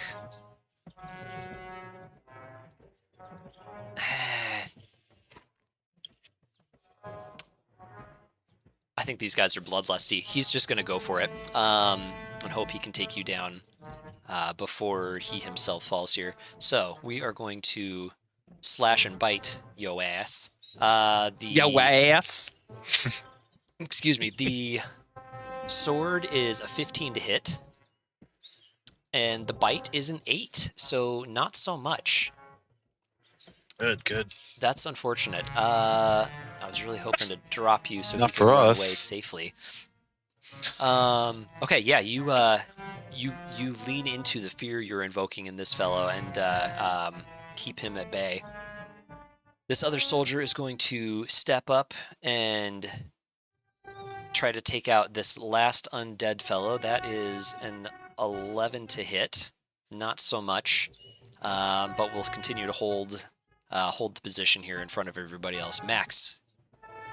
I forgot to say my flavor last round. So when I was hexing the guy, I just threw a big globule and it kind of puddled around his feet, kind of sticking him down. Mm-hmm. And this turn, I'll be like, Pebble! And I'll flick him. He'll show up at the feet of the dead guy. And bonus action, move my curse. Like he'll grab the globule on the ground with his mouth, and I'll just vamp him to this guy in the back. Okay. And he'll just place it on his ground, and it's kind of like arms pulling down at him. Sure. And I'm just gonna be like, "Thanks, bud," and same like in the same motion, just pew, firebolt. Okay. So plus 6, 14. 14, I believe hits. Yes, it does. Oh yeah. So I get a D10. And your extra And then- D6. Oh, I rolled mind sliver damage. Whoopsies. Hex damage. All right. There you go. 3 fire and 5 necrotic. That does Damn. not matter for him, so that's a total of 8. All right, yeah, you flick this oily goop right at this guy who kind of like paws at it and like stretches it between his fingers for a second, distracting himself as you launch a bolt of fire at him. Does he roll concentration for heat metal? Yes, he does roll concentration. Thank you very much. Mhm. It's going to be a con. Ooh, nat 20, I'm afraid. He hangs on to the spell, which is not good for Alhan. All right, the last of these guys in the order here that are still alive, down at the bottom, dealing with that other soldier, he is going to lunge at him with a spear for... I don't think that hits. A 13? No, 13 definitely misses. This fight is not going their way at all. But retreat is useless at this point. So, Dez, you're up. I will take more brave steps into the fray. 5, 10, 15, 20, 25. And I will, as I'm moving, I'm unsheathing my short sword as a feint maneuver because I had my vocal cords prepped since the battle began. And I will say to the guy, the skeletal guy in the back, or whatever, whoever's in the back, I will say to him, "Oh, hi, I didn't see you there." And I'm gonna cast Vicious Mockery. It's a DC 13 Wisdom save. Okay. DC 13. Fail and take 3 damage. That is going to be a 10, which fails. Fail. All right. So he takes your damage. What is vicious about? I didn't see you there. It's not about the words, the delivery. I got work to do with you, kid. Feelings. Everybody wants to be noticed. All right. Yeah. 14 on the con save, so heat metal remains, unfortunately. Oh my. Theo. All right, let's try this again. Dude. This like this guy like dancing, in between the three of us and everything. Are you kidding me? No. Just get new With a online +7 dice. too. I think you're just... Buy new online dice. Dez is It's- way too far out there for your comfort level. Yeah. Theo's Wasn't- like, he was like, don't worry, Des, you'll stand by my side. Des. Oh, he's like a meme. Gets legendary weapon, fails at using it. yeah, but he is gonna be like, Des, because this is difficult. So 5, 10, 15. Oh, yeah, he does not like him being that far away. 20. Yeah, he will take the attack of opportunity to Okay. get back in within 5 feet of Dez. Okay. Damn. Yeah, you've got the AC to deal with that, though. 19 to hit, which is going to miss. Thank God. I forgot about that. This guy's Yeah. roll Yeah, what high are you sitting enough. on, a 23 or something? 23, yeah. Jeez. And again, that's the whole thing is that, No, he has well, you don't use a shield. Yeah. I know, I could have had 20 AC, but we gave you the good armor. There was an extra shield. You could have wore a shield. I'm a two-handed guy. See? Keith. That's all I can do right now. Okay.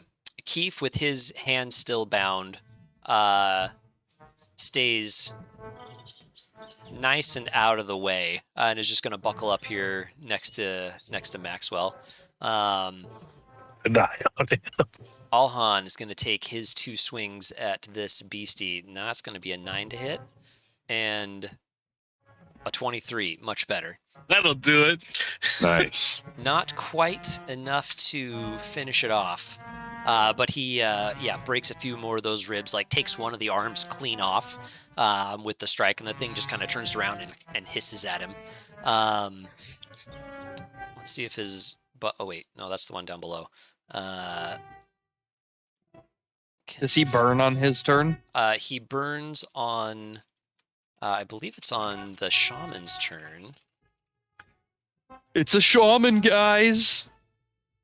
Leaked. Now we know how to kill it. Everything's changed. Is it? Oh, spells. Takes damage. Con save or Heat drop an metal's object. nasty. Yeah, no, they have to use a bonus action to continue the damage.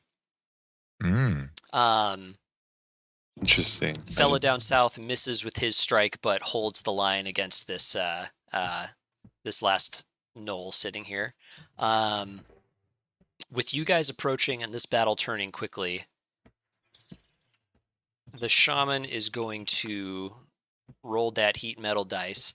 As he does, you guys watch Alhan just drop to the ground as he gets slowly incinerated here. And this guy is going to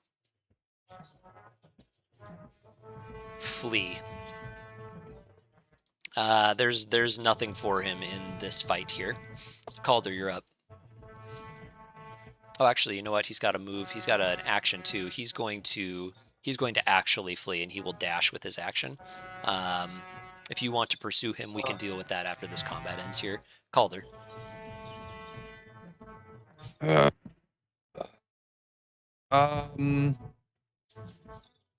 Alhan's flaming body. Yes. Does it look as though a heal would bring him back to consciousness, or did he literally incinerate? Like, did his flesh melt? It will be making death saves when his turn comes around. His flesh is getting melty, though. Okay, I'll attack the guy in front of me.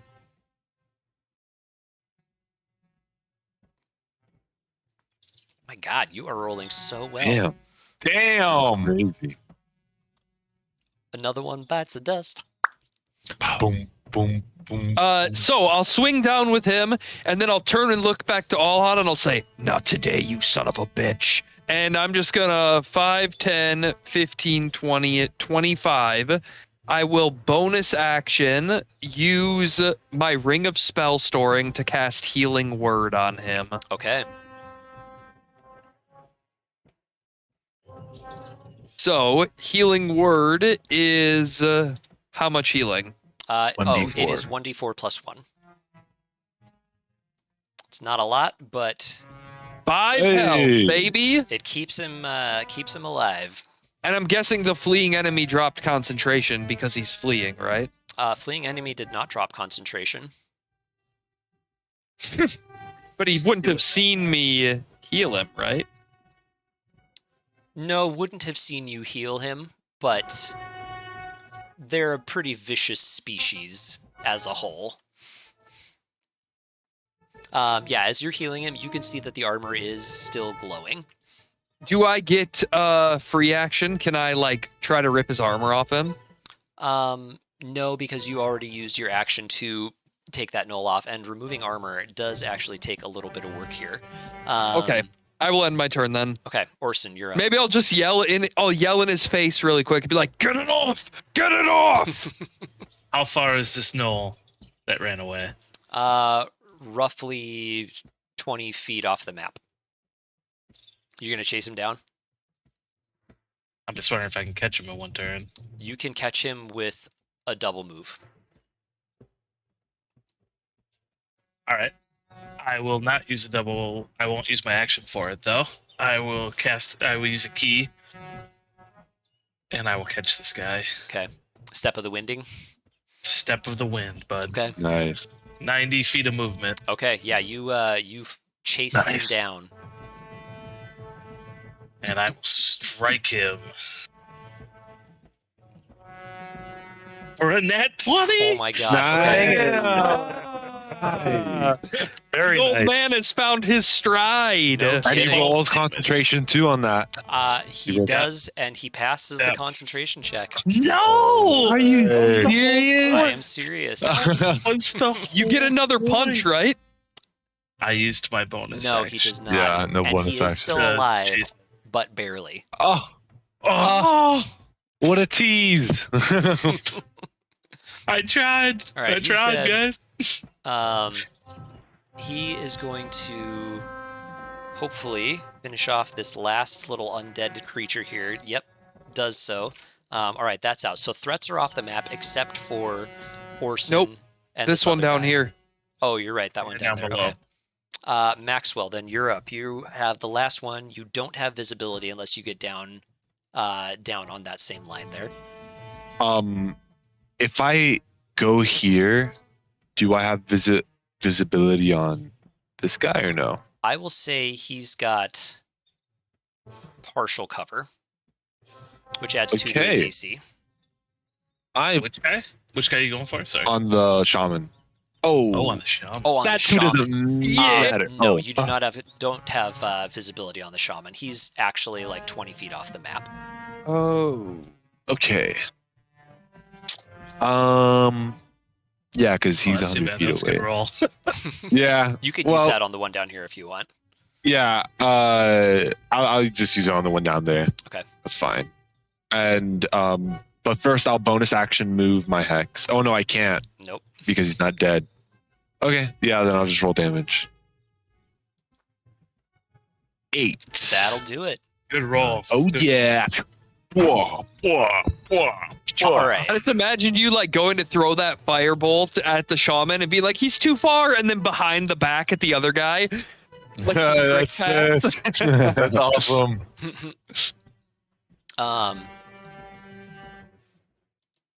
Also, Captain Cluner in chat just said Orson the jailer goes at it again. Jailer. Yeah. Or a natural 20. You have to read an announcer voice. Yeah. Natural 20. Not Okay. doing it justice. Orson the jailer Turner. Des, Theo, are either of you doing anything in the interim here? I am going to 5, 10, going away from Theo again, 15, 20. I'm just going to try to help take his armor off without trying to get singed in the process. Okay, If that's so possible. normally it would take about a minute to remove his armor. If you are willing to damage it to the point where it will not be usable for the rest of this journey, I will say you can do it in a round.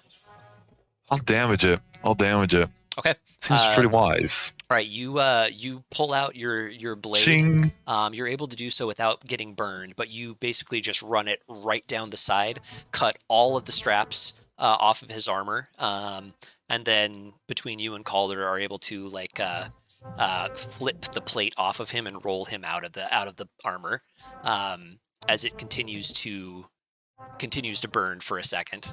We're gonna see what happens around at the top of the. I guess Theo, are you doing anything here? Basically, Theo's going to try to kind of futilely like make his way up and everything like that to go assist Orson. Now, I mean, with Des retreating backwards, he's like, okay, he's safer back there, but he would like start kind of just like charging and everything like that, at least trying to make up some of the ground between him and where Orson ran off to. With We're Orson, about 90 feet away, I think. you're like 20 feet off the map or so. So I'm going to say if you've got a ranged something, you are able to attack with that if you want. I do not. Okay. Then they're going to get one turn here before Orson likely obliterates them. Disintegrate. Oh, there he goes. Roll Our your character. kill. No, I have nothing like that. So it is just going to lean in as you approach it and kind of catch it from behind. Oops. It's going to struggle back, try to bite your arm with a 14. I don't think that hits. Nope. Okay. Nope. Then that does it. And I'm just for speed, I'm going to say or do you want to roll it? You want to see if you finish it off? Not 20. Back him, bro. I'll give you the kill, but if you miss, we're going to keep going. Oh. 17. Okay, yeah, I you get got him. That's good. He's only got 3 HP left. 9. 9. Yes. All right, you guys Dodge the bite. handily finish off the last of these guys. Few pain points here, but nobody deceased, and Alhan is spared death at the hands of fire. The biggest pain point here is my wasted spell slot. Thank you very much. No pain for you. I kind of And we walk. won't kill the bad guys. I walk up to Keith and I'm like, good job staying next to me. How are you feeling? Fine. Okay, Lot better than him. And he kind of he throws a head toward Alhan.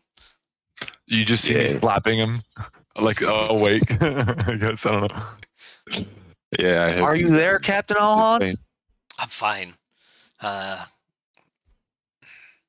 He stands up shakily a little bit. You can see that inside his like the shirt underneath and his skin are smoking just a little bit still. But that's fading quickly now that the spell has been put to rest. He looks down at the armor with disappointment but understanding. Quick thinking, little one. You're welcome. You know, you owe me a favor for saving your life. Just saying. It doesn't have to be now, but someday I bet it'll come in handy. I'm sure we will find something. Sure thing. Does this shaman have anything good on him? Like, I don't know, some food. Scroll or of disintegrate. Just throwing that out there. a scroll of disintegrate. Perhaps Alhan could teach you a better insult than, hey, I didn't see you there. Well, did it work? Did it work, Calder? Because I think it did. And you know what? It's about the delivery, not the punchline, all right? So forget everything you learned in your combat training. Let me do my thing. I'm gonna have to toughen you up, boy. Telling an undead beast to mind its manners. What kind of manners do you think a creature like that has? Well, certainly not attacking random people. I don't think that's very kind of them. Oh God, we've got so much work to do. Between all of them, you find about 20 silver. The only quote food you find on this fellow Orson is like a small satchel of literally rotting meat. There are flies coming out of it. It's absolutely useless to you. I don't To take you. that. But I guess if you want a sack of rotting meat, you are welcome to take it. I will throw it to Calder. Are you a loot everything kind of person? Who, me? No, Orson. Oh. I will walk back and tell everyone that the only food I found was some rotting meat on the shaman. So he can go get it if he wants. Calder's just gonna think in his head, I wonder how that would taste with pasty bread. Oh. I mean, they are gnolls. They probably have meat. Ian's not even going to offer the fact that he has purified food and drink as a spell and just carry on. One of the soldiers pipes up and says, Lieutenant, do we need to be worried about this going forward? And he goes, I wasn't aware of any gnolls down in this part, but it's certainly something to keep in mind. We'll have to add that to the patrol's list to monitor. I wonder where they came from. Undead gnolls. See that very often? I've not experienced it, no. But they're Seemed like we were getting far enough away from. Oh, I'm sorry. They're dark creatures. I wouldn't be surprised at this kind of nefarious magic. And is it normal to see undead this far away? As far away from where? From the ruins? Yes. I'm not sure. Occasionally something will range, but for the most part they stay near Feud Guard. It looked like they were following this one, though. The ones down there are mindless. They kill everything. These ones had a leader. Could be something different. Hard to say with just one encounter. Dang, I gotta be a lawyer and a detective. This is a lot of work for a little halfling. All right, well, are we ready to go? Yeah, Alhan picks up the remnants of his armor, kind of like straps it to his pack after making sure it's no longer hot, and yeah, you guys continue back along the road. Dan, if you've got to pop out for just a few minutes and are planning to come back, I'd say just go, and we'll see you in a few minutes. I think I actually need to depart You gotta for bug the out? Okay. evening. I do, yeah. Sorry for dipping early. Life stuff comes up. See everybody next week. No See you, Dan. problemo. Great night, man. All right, I'm gonna have to tweak cameras just a little bit here as soon as he leaves, but we'll deal with that in a second. Okay. Thanks for Have fun, joining, boys. We'll see you later. Don't let me die. No problem, sir. Someone I can't wait to get all the disc. Discord messages later. Calder's dead. Calder's dead. Bye, boys. Back to the All right, see you, man. cave. Bye, Dan. See you. See ya. All right. Oh, hey, that worked pretty well for the most part, except something spazzy here. Why is my Were you camera all funny? bisected? Yeah, In- Stefan, Yeah. you're going all wonky there. Kind of funny. I'm just, yeah. Your names are in the wrong place. I know. Yeah, I've got to redo it manually I'm because I was not expecting that Aaron just for dead. you. The AI. What is I going did- on with you? You want me to disconnect and reconnect? No, let Age. me just turn you off. Nope. My name is Calder. That's pretty hard. Type formation front Is line. that in Let's Discord? see. Sorry. What? need to hear everybody's stories. Oh, you're right. It's in Discord. Oh, it's fixed. It's fixed. Eric. You can do an impression of Maxwell. There we go. Okay. Can I? Yeah. Can you? We're all doing Oh, impressions God. of each other. Oh, no. No. You can't. Yeah, I'm not going to worry about the names. Well, Everybody knows who we are at this point, I hope. Yeah. My name is Calder. That's good. I like having like Everybody knows your name. Okay, so you guys pack up your stuff and carry on the road toward civilization without further interruptions.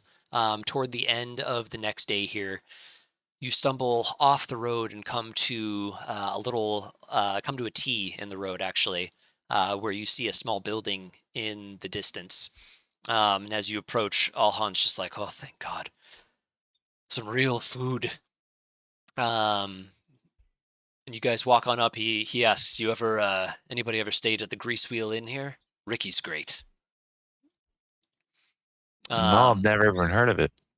Yeah, you head on up to the door. It's just one large building. This is really more of a waypoint than a town here. One large tavern-like building. There's like a barn to one side, and yeah, the sign out front shows like a wagon wheel that's kind of like dripping with goop, and underneath it says "Grease Wheel Inn." I gotta say, for everything you've done for us, I think paying for rooms and drink for the night is the least I can do. But don't mistake that for my favor, though. I wouldn't dream of it. Still Sure thing, a I blank could use a bed. screen. Stefan, is that to me?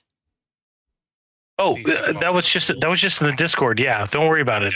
That's for later. Okay, don't worry about it. Okay, ignoring. Okay, yeah, so you guys make it to the inn. Is everybody everybody's kind of weary. You've been on the road for what, 3 days now? More really, if you count the trek from your cave. What's everybody Quite doing a here? few days. Calder would take a nibble of his paste bread. As he probably had to. This is as good as anything they're gonna make. Oh, Calder, that bread is kind of weird. Just letting you know, it might be very infected or not healthy to eat. Tastes I fine. think it looks kind of fresh. Hello, fresh. stop it! Not with the bread. Do we go? Do we meet the innkeeper? Is there rooms for all of us? Yeah, you guys head on inside. It's kind of busy in here actually. There are quite a few folks lingering around on the tavern floor. You see a halfling behind the bar. Like he must be on a ledge or something because it's like the bar is just about at his waist level where it really should be on a waiter of some or a bartender of some sort. A lot of people around. A lot of soldiery-looking people are hanging around here. You did see horses and wagons and other things kind of secured and tucked up outside. Yeah, it's a busy night. Yeah, you walk in and head on up to the bar, and Ricky, presumably from behind the bar, says, "Hey, welcome to the Grease Wheel Inn. Quite a few of you haggard-looking folks up there. I bet you could use a bath." How can I get Yes. that tall? We Secrets, friend. You're a very tall halfling. He kind of he taps his foot, and you hear a hollow. You hear it like the sound of tapping on hollow wood behind the bar. You have wooden legs? Jesus, that's such a smart idea. That's a neat invention. Sure. Um, God. what do you need? Food, drink, rooms for the night? Yes, yes, we yes. Need all of it. All Round of, with the all of lady? it. I think the half orc here wants some of your finest paste bread, though. Yeah, Calder says just a nice bottle of ale. Yeah, you guys get dinner ordered, drinks ordered, and everything. Alhan foots the bill for sure and slaps several gold coins down on the counter. To which Ricky scoops them up very quickly and says, "Appreciate your patronage, friends. Anything you need, you just call on old Ricky here. Yeah, we got Baz. We got a fella out back if you need anything polished up with your horses, saddles, gear, whatever you need. We can do it all. Little busy with the big migration down south, but don't you worry about it. We've got time for everyone. Rooms, you're gonna have to bunk up a little bit. We're a little short on space at the moment, but should be at least a bed for everyone here." Oh, better get out of bed. I've been looking forward to it. Curious about that migration thing, but at the same point, do you? It's like kind of glancing at Alhan, but then back to Ricky's like, "Are there horses for rent?" Ooh, afraid not, friend. Everything we got here is already under the command of the Throom soldiers and all their efforts down at Belvance. Not a thing to spare at the moment. What is we got- happening at Belvance? Just the big show, the bravado, the drama of it all. Catapults lined up against the river, spears pointed at the bridge. You know how it is. It's been that way ever since the attack. Alhan kind of steps in and says, just making sure that the border's secure. We've got a good chunk of our troops stationed at Belvance, where they originally crossed, making sure it doesn't happen again. Interesting. Wow.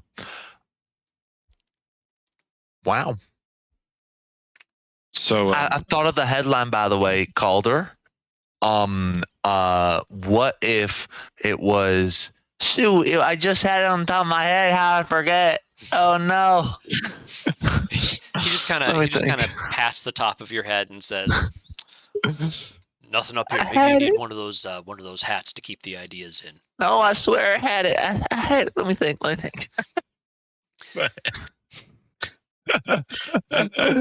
Take rounds of food and drink, and definitely make Calder take a bath and Yeah. Okay. Yeah. You get guys. his armor cleaned, maybe. You guys settle in. Have dinner. Yeah. Ricky has hot water brought up to you. He's got a few folks working the tables and bringing meals about and everything. Up in the rooms, a younger half orc boy, maybe, I don't know, 12, 15 or so, brings up several buckets of hot water into a tub. You guys are able to clean yourselves up a little bit. And everything here smells like bacon grease.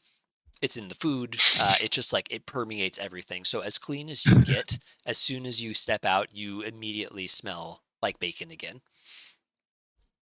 Maybe not a bad Great. thing. yeah. Worst things in the world. in the middle of me Tasty eating, bread, for instance. in the middle of Des eating, he spits out his food, but like not all the way. So like he has to spit it out like super awkwardly. And he says, he looks at Calder, soldier turned philanthropist. The big, badly ugly soldier turns out to have a gold heart for the needy. What do you think? It's a pretty I long like, time. I like it.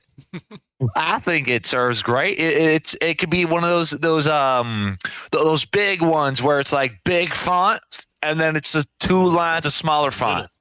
Yeah. Yeah, You're the expert here. You run with whatever you want. sure thing.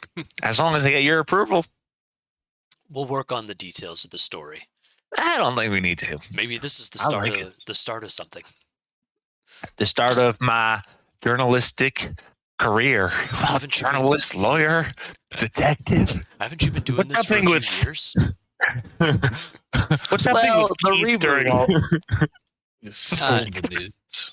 Keith is similar to everyone else, very thrilled to be among people somewhere that is relatively safe. Yeah, he's Is he sticking with us? So Calder's making sure he gets fed and whatnot. he Or is getting fed. okay. Yes, Do we um, see? they aren't letting him out of their sight, but he Yeah. is. Do we getting see Captain? treated. What's his name? Paulhan? Meet up. Yeah. Is he getting his other guards? Like, are these the guards that left him at the ruins He that does. we've noticed? Or He does wander off. Yeah, if you're kind of keeping an eye on where he's moving about, he does go over to another little table of soldiers, and he's talking to people here and there. He seems to know quite a few folks in this arena. Some of them wearing their armor still. Excuse me. Others not so much. In like street clothes, but still with that military, that presence and that swagger and everything. Yeah, he does get into a bit of a not heated but terse conversation with a few folks at another table who kind of are hanging their heads a little bit. Yeah. Orson goes up to the bar and just taps on it. Hey friend, I've been missing something for a while. Do you have any aprons back there that I could maybe have? Aprons. That's Eh. got to be one of the more unusual requests I've gotten around here. Yeah, we got aprons. Yeah, could I have one? I'll sell you one. Let's call it.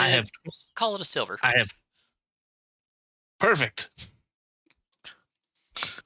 Pleasure doing business. He kind of rolls the coin between his fingers for a second, slips it into his pocket, runs into the back and grabs you an apron, a human-sized apron. Right after Orson just kind of lets out like a. It's not like just this huge sigh. it's not like a It's not heavy-duty perfect. leather one like you would normally be wearing. It's more of like a cloth chef's Absolutely. apron, but it's Yep. something. Yep. It suits you. It'll do. It'll do. as soon as Maxwell finishes eating, he's going to like instantly just run to the shower and just, or did we bathe before or did we bathe after Yes. eating? It's loosey goosey. I figure Whatever. probably after. Oh, that's so meta. Not the bath. So I will run into the bath and try to get a little bit of bubbles going. I don't know how they do bubbles in this world, but It's just pebbles under the water. Just blowing. I want to maybe minor illusion bubbles just to get the feel, the atmosphere, and just clean up Pebble and me and just have a nice relaxing time. Okay. Yeah, you make a nice lavender smell in the room. Keep it as quiet as can be, amid all of the raucous laughter and everything filtering up through the floorboards. But yeah, you're able to kind of take it easy and quiet for a second, a moment of peace amid all of this insanity. Amazing. As you come back down to join the rest of the group, you come in and kind of plop yourself down at the table and are just kind of hanging out and maybe grab a drink or whatever it is you're doing. You notice across the way, amid all these soldiers, a kind of a strange looking figure to the rest of them. Oh, you know what? I should have had tavern music going. Oh well. Birds are plentiful. Wow, there's so much birds in here. There's the looking across kind of at the bar, you see a figure with just like kind of ragged pants on, no shirt, and it almost looks like they're wounded or something. Like there are little marks and protrusions on their torso and at the joints of their arms a little bit. And as you're looking at this kind of curiously, you see them, they're facing away from you toward the bar. Their head turns to the right, and then it keeps turning, and they turn around and look like an owl directly back at you. And you see this bald head, this whitish, this palish skin, these beady little eyes, and this like gnarly teeth in this like permanent grin. Like their face is affixed with this grin that's way too large for their face. They kind of turn around and just kind of look at you with this smiley grin, and then their head continues around in the 360 and looks back to the bar for a second. Calder, I'm scared. Why? Wait, does everybody see it?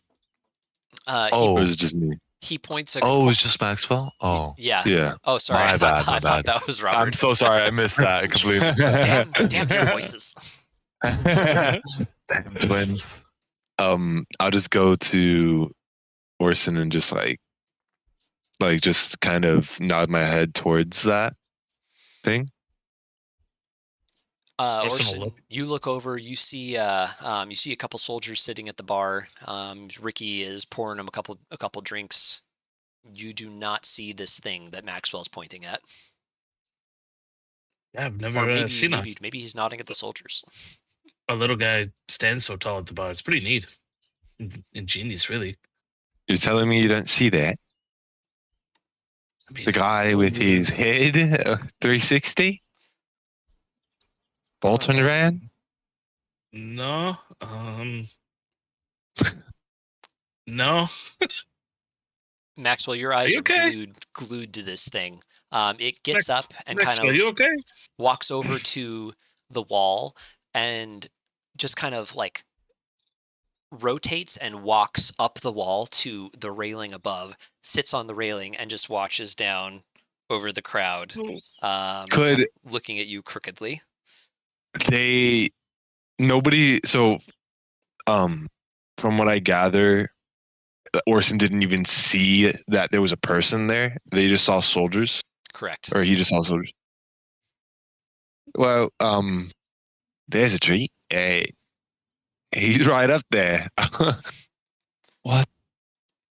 This is We'll ridiculous. kind of follow what Max is looking at.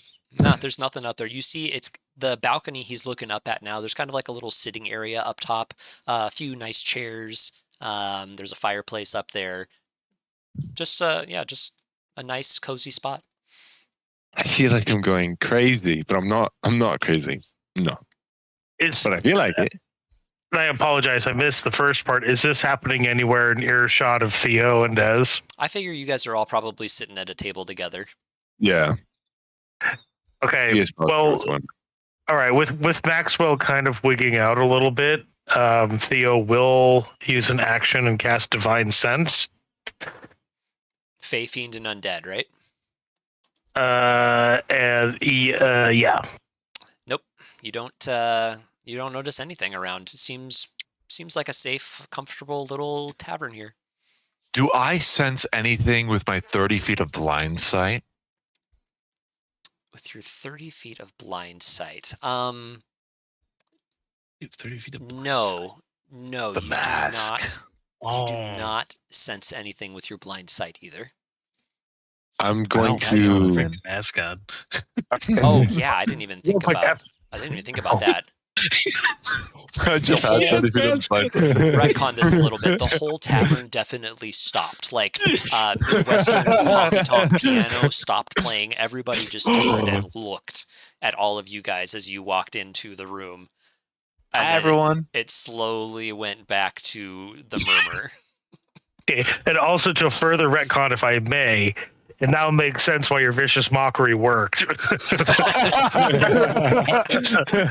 I didn't see you there. It's like, whoa, jeez. Yeah. So yeah, without sensing any undead and everything or anything evil and everything like that, Theo actually, again, remembering Dawn's words and everything like that, is now keeping a much closer eye on Maxwell. Okay. Is just okay. He's okay. Is this trying to figure out what she meant and everything like that? So he is gonna perpetually have him in his peripheral for the time being. Maxwell. Are you doing okay, bud? You all right? This doesn't feel real. You know how we all everything just feels like a dream. It's like I die, but my circumstances around my death, it just feels like a dream. Doesn't feel real. And then I come back, and then we die again, and then we come back again, and that's the crazy part. Is that it happened twice, and then and then I just see these. That's crazy, and I could speak in your mind, and in that moment, I'll be thinking that in Orson's mind. That's crazy. I wasn't able to do that before. You died? Keith pipes up. Oh, we didn't. No. Of exhaustion. Des, give me a deception check. Can I get it? Actually, never mind. I'm not gonna argue with that. Yeah, deception. Oh, yay! That's funny. He kind of like nods, understanding the metaphor. I mean, it's pretty unbelievable anyway. Yeah. And in that moment, We all die. Maxwell is just in his head gonna be like, is gonna say, "Unriat, are you real? If you can hear me."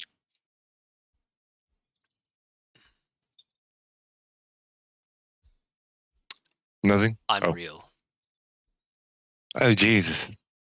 and so is Um, that. Well, what's that? His voice feels strained, weak, as though it takes a lot of effort to connect. Well, I'm gonna figure it out on my own. Okay. Okay. Well, if you're gonna keep looking at that thing, might as well go and confront it. Dun, dun, dun, dun, dun, dun, dun, dun. I can't Stop, Corey. That's so creepy. Stop. It's creepy. It's so creepy. I will cast fly on Maxwell. Bar. I will cast fly on Maxwell. Yeah. I guess I'm going to. Actually, wait, can I recommend that and instead cast levitate? Oh, Sure. I guess I'll levitate up and watch for its reaction as I get closer. Everyone at the bar kind of goes quiet for Yeah. a second. And then somebody's like, and there's like cheers and shouting, and then Des points at you and goes, "Play more music." Boom, boom, boom, boom, boom, boom, boom, boom, boom. I'm playing with the pianist. We're both on stage. Yeah, definitely. Yeah, you just hop up there. Go ahead and give me a performance check. yeah. Hey. Put a hat out. Yes, yes. I will put my newsies cap. No, I don't have my newsies cap. I'll put something out. I'll put my beer mug there. Boom. Tips Okay. are appreciated. Dun, dun, dun. Okay, yeah, you pop over, just start riling up the crowd a little bit, keeping them busy while Max kind of goes and does this thing. Maxwell, you you head over to the corner, and then just kind of Des raises you up to the level of this thing, and it's just kind of sitting there, like rocking its legs, sitting on the edge of this balcony, staring at you as you come up to greet it until you're eye to eye with this thing. It's short. It's maybe like 4.5 feet tall, skin and bones. As you're a little closer now, you can see that there are like cracks in its skin at some points that probably should be bleeding but aren't. And these like bony protrusions coming out of it at weird angles. Who are you? Stop. I can't. Is he close to anything like the roof that he can pull himself to get towards it? He's like face to face with it right now. The guard's like, like, can he pull himself closer? Yeah, you can reach the railing if you want to like draw yourself toward this thing. Yeah, I it's love how you're like, It just goes back to let's go back to being a DM.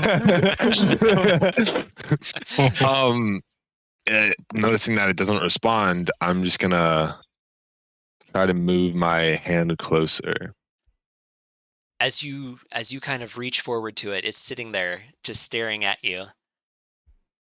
And you hear just in your head for a second this like piercing shriek of a scream of a something. Like, it doesn't really move its mouth or its face. You don't see the vocal cords on its neck tense up.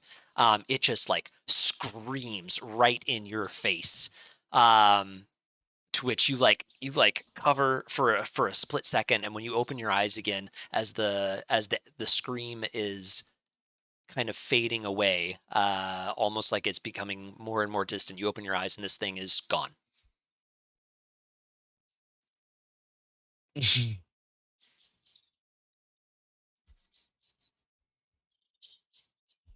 Oh god, I am crazy, huh? Okay. I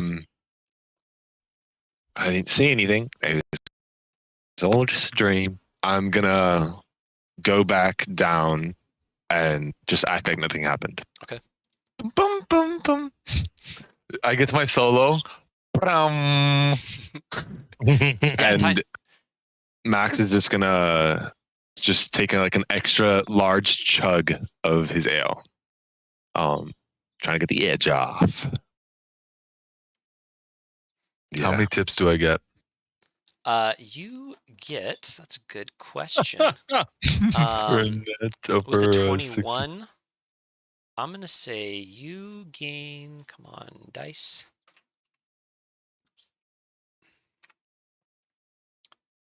It's a good performance. You pick up a solid 4 gold worth of assorted coins. Damn. Wow. Good job. That was more than I expected. I made money. I'm rich. Thank you. I'll be here for the rest of the night, but I won't be playing because I'm too tired now. But thank you. That was funny. You're all right. That was good. Just probably head up to my room or something. Okay. Alhan comes back and says, how do you want to, Keith? I'm sleeping in Keith's room. If one of you wants to stay with, that's fine, but he stays with me.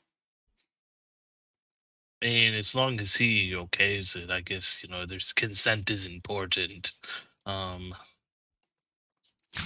I'm pretty sure Calder would want to stay with him. That's what I was He'll going to say. volunteer. The 3 of them bunk together. Before they bustle off, Alhan asks again, so now that we're more or less back, are you all coming to through with us still? See why not? Looking to the rest of the group. I nod in Just making sure. confirmation. If that's what the party wants. Otherwise, I wouldn't mind heading towards Belvance. There's not much there anymore. It's mostly just a military camp these days.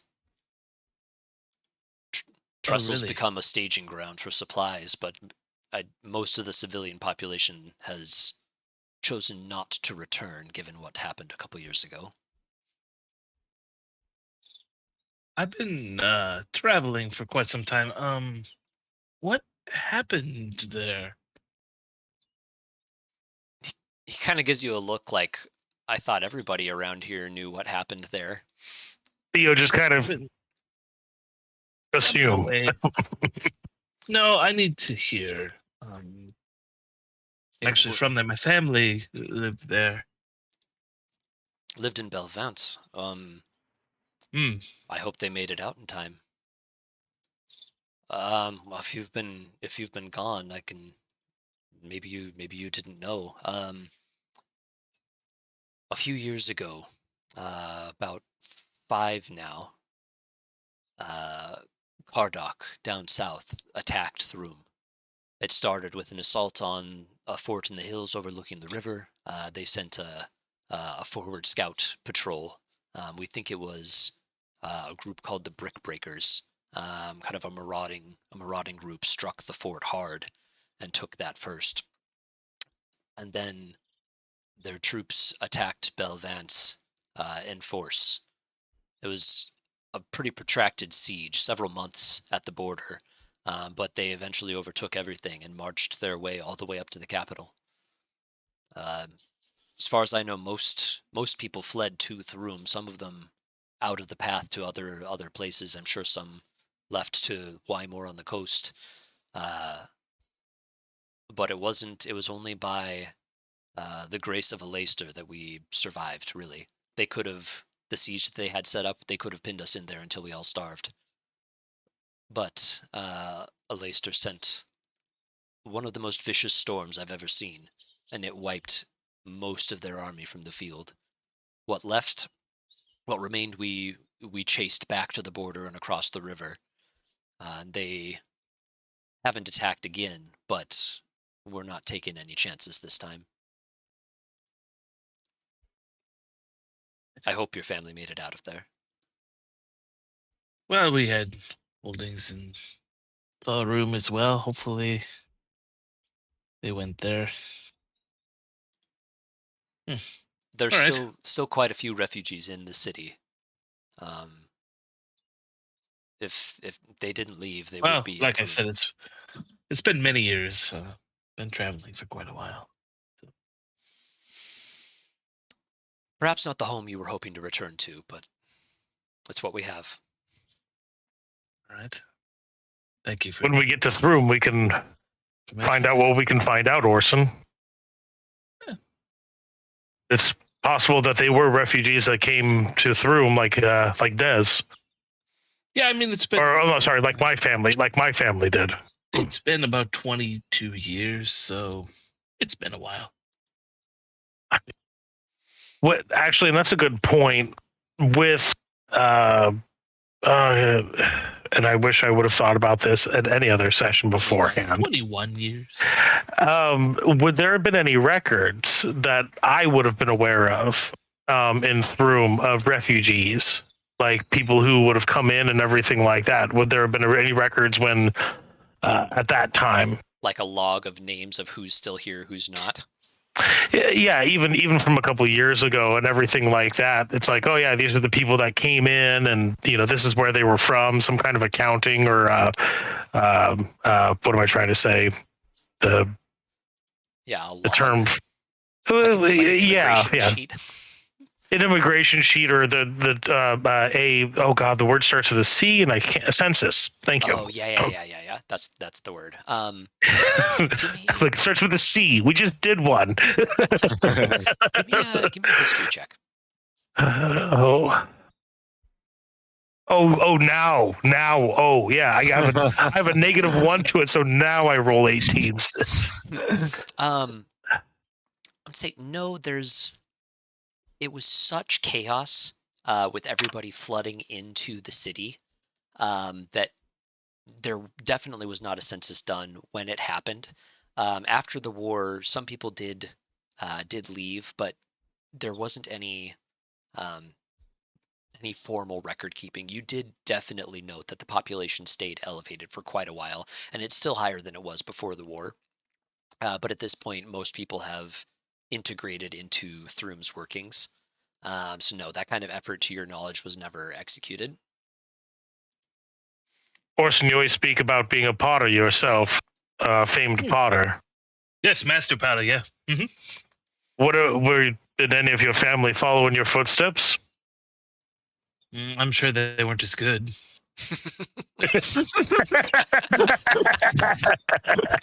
You know, they tried.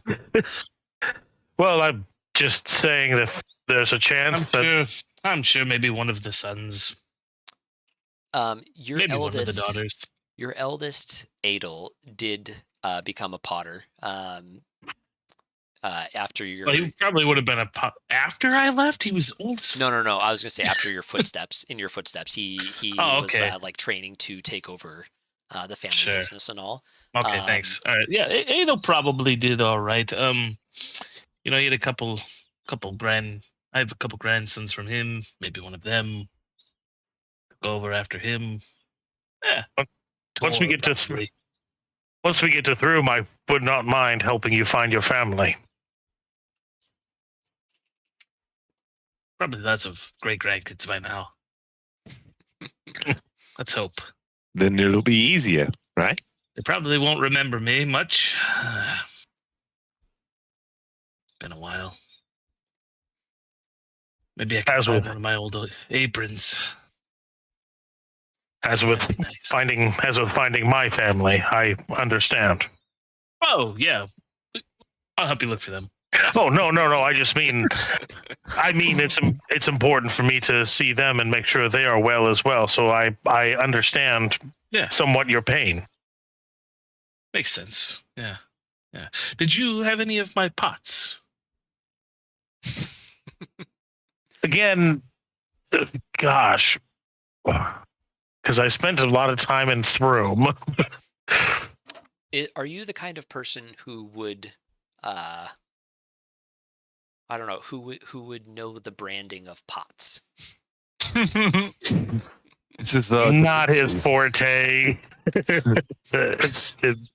I tended to more scholarly matters with the church, and that's where or in the fields at my family's farm. I believe the church had some of my work. It's very well known. I'm very surprised, but The furs you guys Maybe are all kind of- wearing are Guccini. not to be rude, but you probably couldn't afford my work. Maybe you probably had something from Adel though.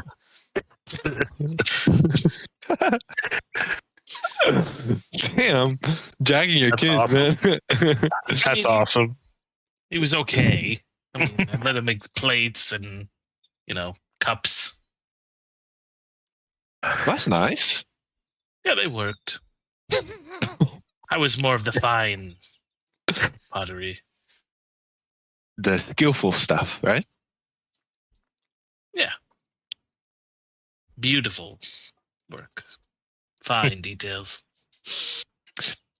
Des You gives weren't out. hard on your kids or anything, or No. you let them do whatever they want? Let them do whatever. I mean, normal parenting. Okay, that's good. I like that. Des will get Hey, up. I'm sorry. go ahead. No, go ahead. He will give a sharp. I have a new one. Soldier turned philanthropist. The big bad ugly soldier turns out to have a golden heart for the needy. Gives Guccini free of charge.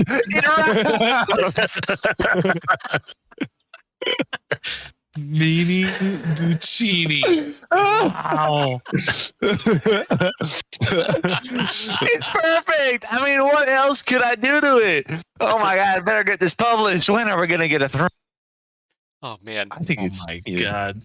it's a few days away. Alhan reminds everybody, so we could do with a good night's rest after everything. Yeah, Cool. I mean, maybe we spend a whole day here would be kind of nice. You're right, Not Captain very- Alhan. I think should with- probably sleep on that headline. with what we have in tow. He kind of nods to Keith. I think it's best that we make our way quickly. I plan to leave in the morning. Just a little later, please. You what? Just a little later, if you can. Oh, of course.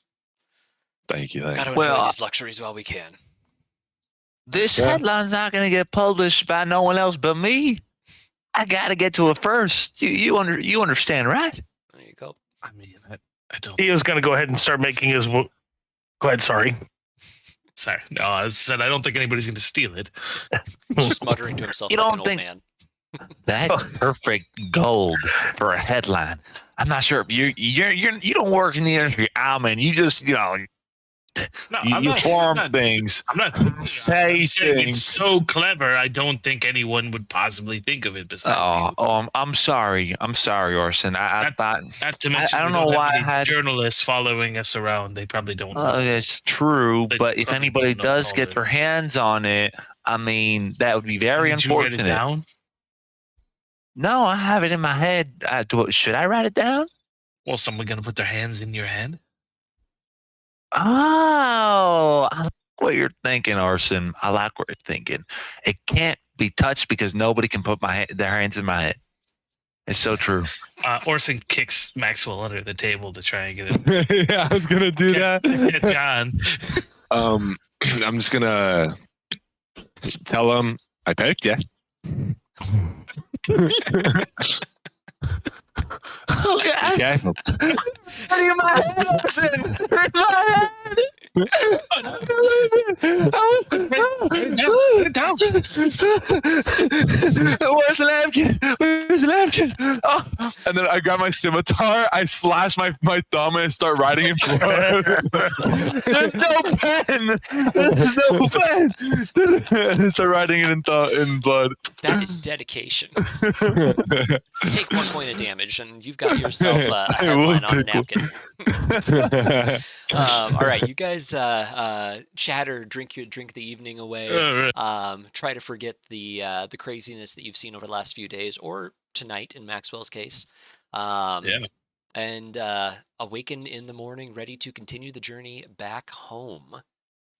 On the way to bed and everything like that, when Theo's going to bed, he wants to just quickly, basically, he's going to telepathically ask Dawn. It's like, did you notice anything odd about Maxwell this evening? No, I mean I don't know why he rose up there, but I didn't sense anything unusual about him tonight. Did you? Nothing out of the ordinary for what I know of him. And just making sure, you had only said Unriat's name in your mind, correct? Maxwell? Me? Oh yeah. Yes. Okay, perfect. Just making sure I heard you correctly. Yeah. So yeah, because I do not want to meta that. I don't want to meta that. So it's like okay, and so that's all I wanted to take care of before the evening was out, and then basically going to bed. Yeah. All right. You guys settle down. You awaken in the morning to the smell of fresh bacon, not just old bacon grease. And I think we will pick up there next time. We'll call it there for tonight. But speaking of fresh bacon grease, with HelloFresh, eating well in the new year can be stress-free and delicious with over 35 wicked recipes. They have the options you're looking for to help you achieve your goals. Choose calorie smart or carb smart recipes, or even customize select meals by swapping proteins or sides, upgrading your proteins, or adding proteins to a veggie dish. So many proteins. I don't So know if many bacon's on proteins. the list, but I'm sure it is, or it should be. There. Yeah, that was that's the session for tonight. Thank you to everybody for spending the evening with us. Big thank you to Syrinscape, above VTT for the awesome tools, to HelloFresh as our first sponsor. Super cool. I can't believe that happened already. I'm really excited about it. Yeah. Cool. If you enjoyed the stream, please follow us on Twitch and YouTube, like, subscribe, all that kind of stuff. Come hang out with us on Discord. We're chatting away there and kind of talking about the stream and other stuff. I've got a Q&A thread set up. We're going to do a Q&A session sometime soon for anybody with questions about the characters or the world or whatever you feel like we haven't covered yet that you're curious about. We will be back next week on Wednesday the 11th to continue this saga. And until then, we remain your unseen servants. Thanks, everybody, and have a great night. Bye. See ya. Bye.